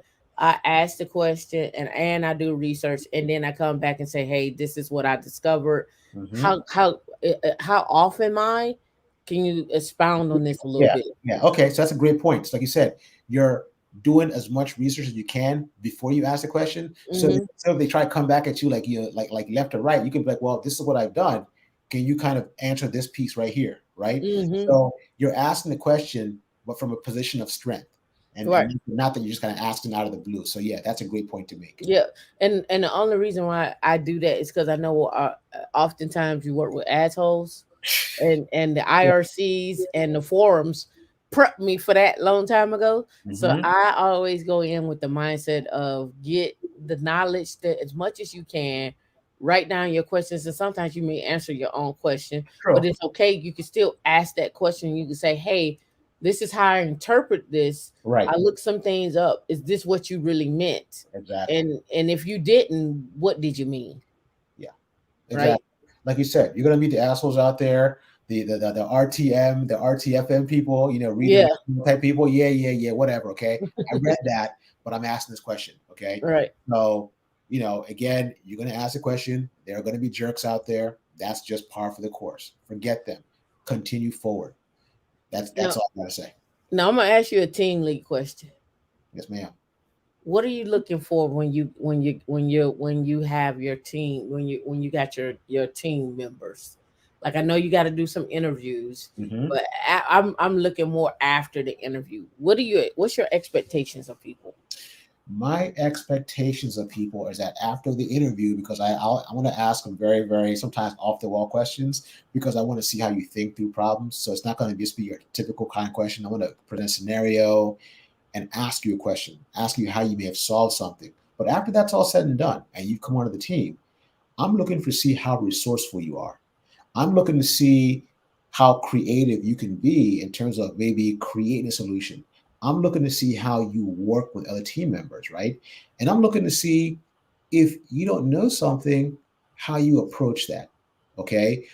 Just like you said, I'm looking to see. I want them to bring me solutions, and if you can't bring a solution, then bring me your thoughts on what a solution should be, and then we'll kind of walk through it together. So it's almost like tell me what you've done, and then I'll help you fill in the gaps. Because I feel like if I just provide the answer, I'm not helping you grow, right? And Mm-hmm. ultimately, you've come on the team to contribute to the team. So you're not going to have everything 100%, but I guarantee you that working with me and working with my style, you're going to basically grow, and you're going to become a bigger contributing member of the team, and you're also going to grow in your confidence. Because I've always told the guys on my team that what, we're not going to be here forever. So while we're here, let's grow and let's make use of this opportunity to really kind of establish and help one another get to the next level, because we're not going to be here forever, and the goal is not to be in one place forever. You need to Please grow, don't. and you need to evolve, and you got to move. So that's what I expect. I expect them to be resourceful. I expect them to learn on their own, and I expect them to to come to the table with ideas. That's what I want. Yeah. And I like, Kevin, I like what you said. Once you get a grasp on programming concepts and how to control the flow of data, it becomes easier to learn different languages. And Absolutely. it's true. It does. But Absolutely. it also helps you to understand what's the right tool for the problem. Yeah. Exactly. Yep. That's what it helps. D, you back there? I don't know if D back there or not. No, no. D's probably getting a snap. Yeah. Yeah. So yeah, that's great. That's great. So yeah, I really appreciated this, and I'll definitely be watching next time around we have this get together. But I'm always watching anyway. It's gonna be soon. I'm always watching. Yep. Dion talking about she made a whole salad. That's nice and healthy. Here you go. I got one downstairs waiting on me too. All right. Well, listen. Thank you. Thank everybody for this time this evening. I'm going to go ahead and I guess I'll sign off, or I don't know how y'all kick me out of here. D will drop you down. Okay. All right. Sounds good. All right, y'all. Have a good night. D, talk to you soon. Okay. All right. Well, y'all have it. I hope you got all the information, right? D made a salad. She was hungry. I get it. We are we're women in Linux, and if you come over here to get to it, that's what we do. You heard from Eric tonight. You didn't hear anything in the thousands. You didn't hear nothing about thousandaires tonight. You didn't hear nothing about thousandaires tonight. You heard nothing but millions, some billions. That's just what it is. We'll be getting to it next week, right? A whole new week, a whole new year. The training will start. We're gonna go full steam ahead as much as I can. And on top of that, having more guests. Binary hustlers. We need to pick that up. Have so much to talk about over there. Have so much to talk about. Real estate, hotels, car washes, VC, things that I want to break out from Women in Linux. I want to keep Women in Linux as training. I want to have binary hustlers as you got the money over here from your training and your skills. Now you're the binary hustler over there and doing your thing. If you wonder where binary hustler come from, we work in tech and we deal with zeros and ones. I could have called it the entanglement channel to talk about quantum computing, but I figured I didn't want to do that. I didn't want that. I didn't want that smoke. I don't want that smoke. So yeah. That's what we'll be doing. All right.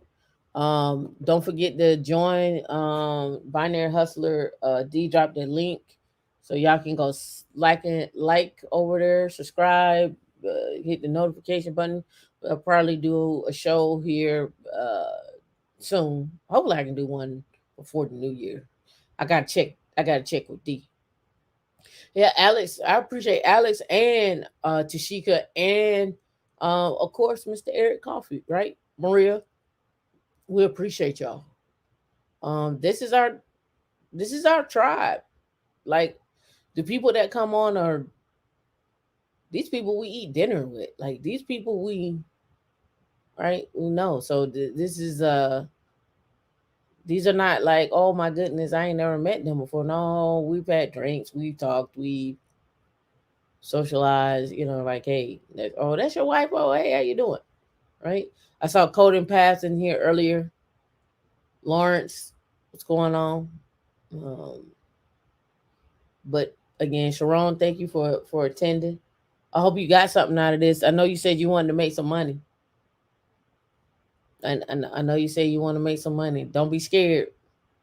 Yep, quantum entanglement. That's right. All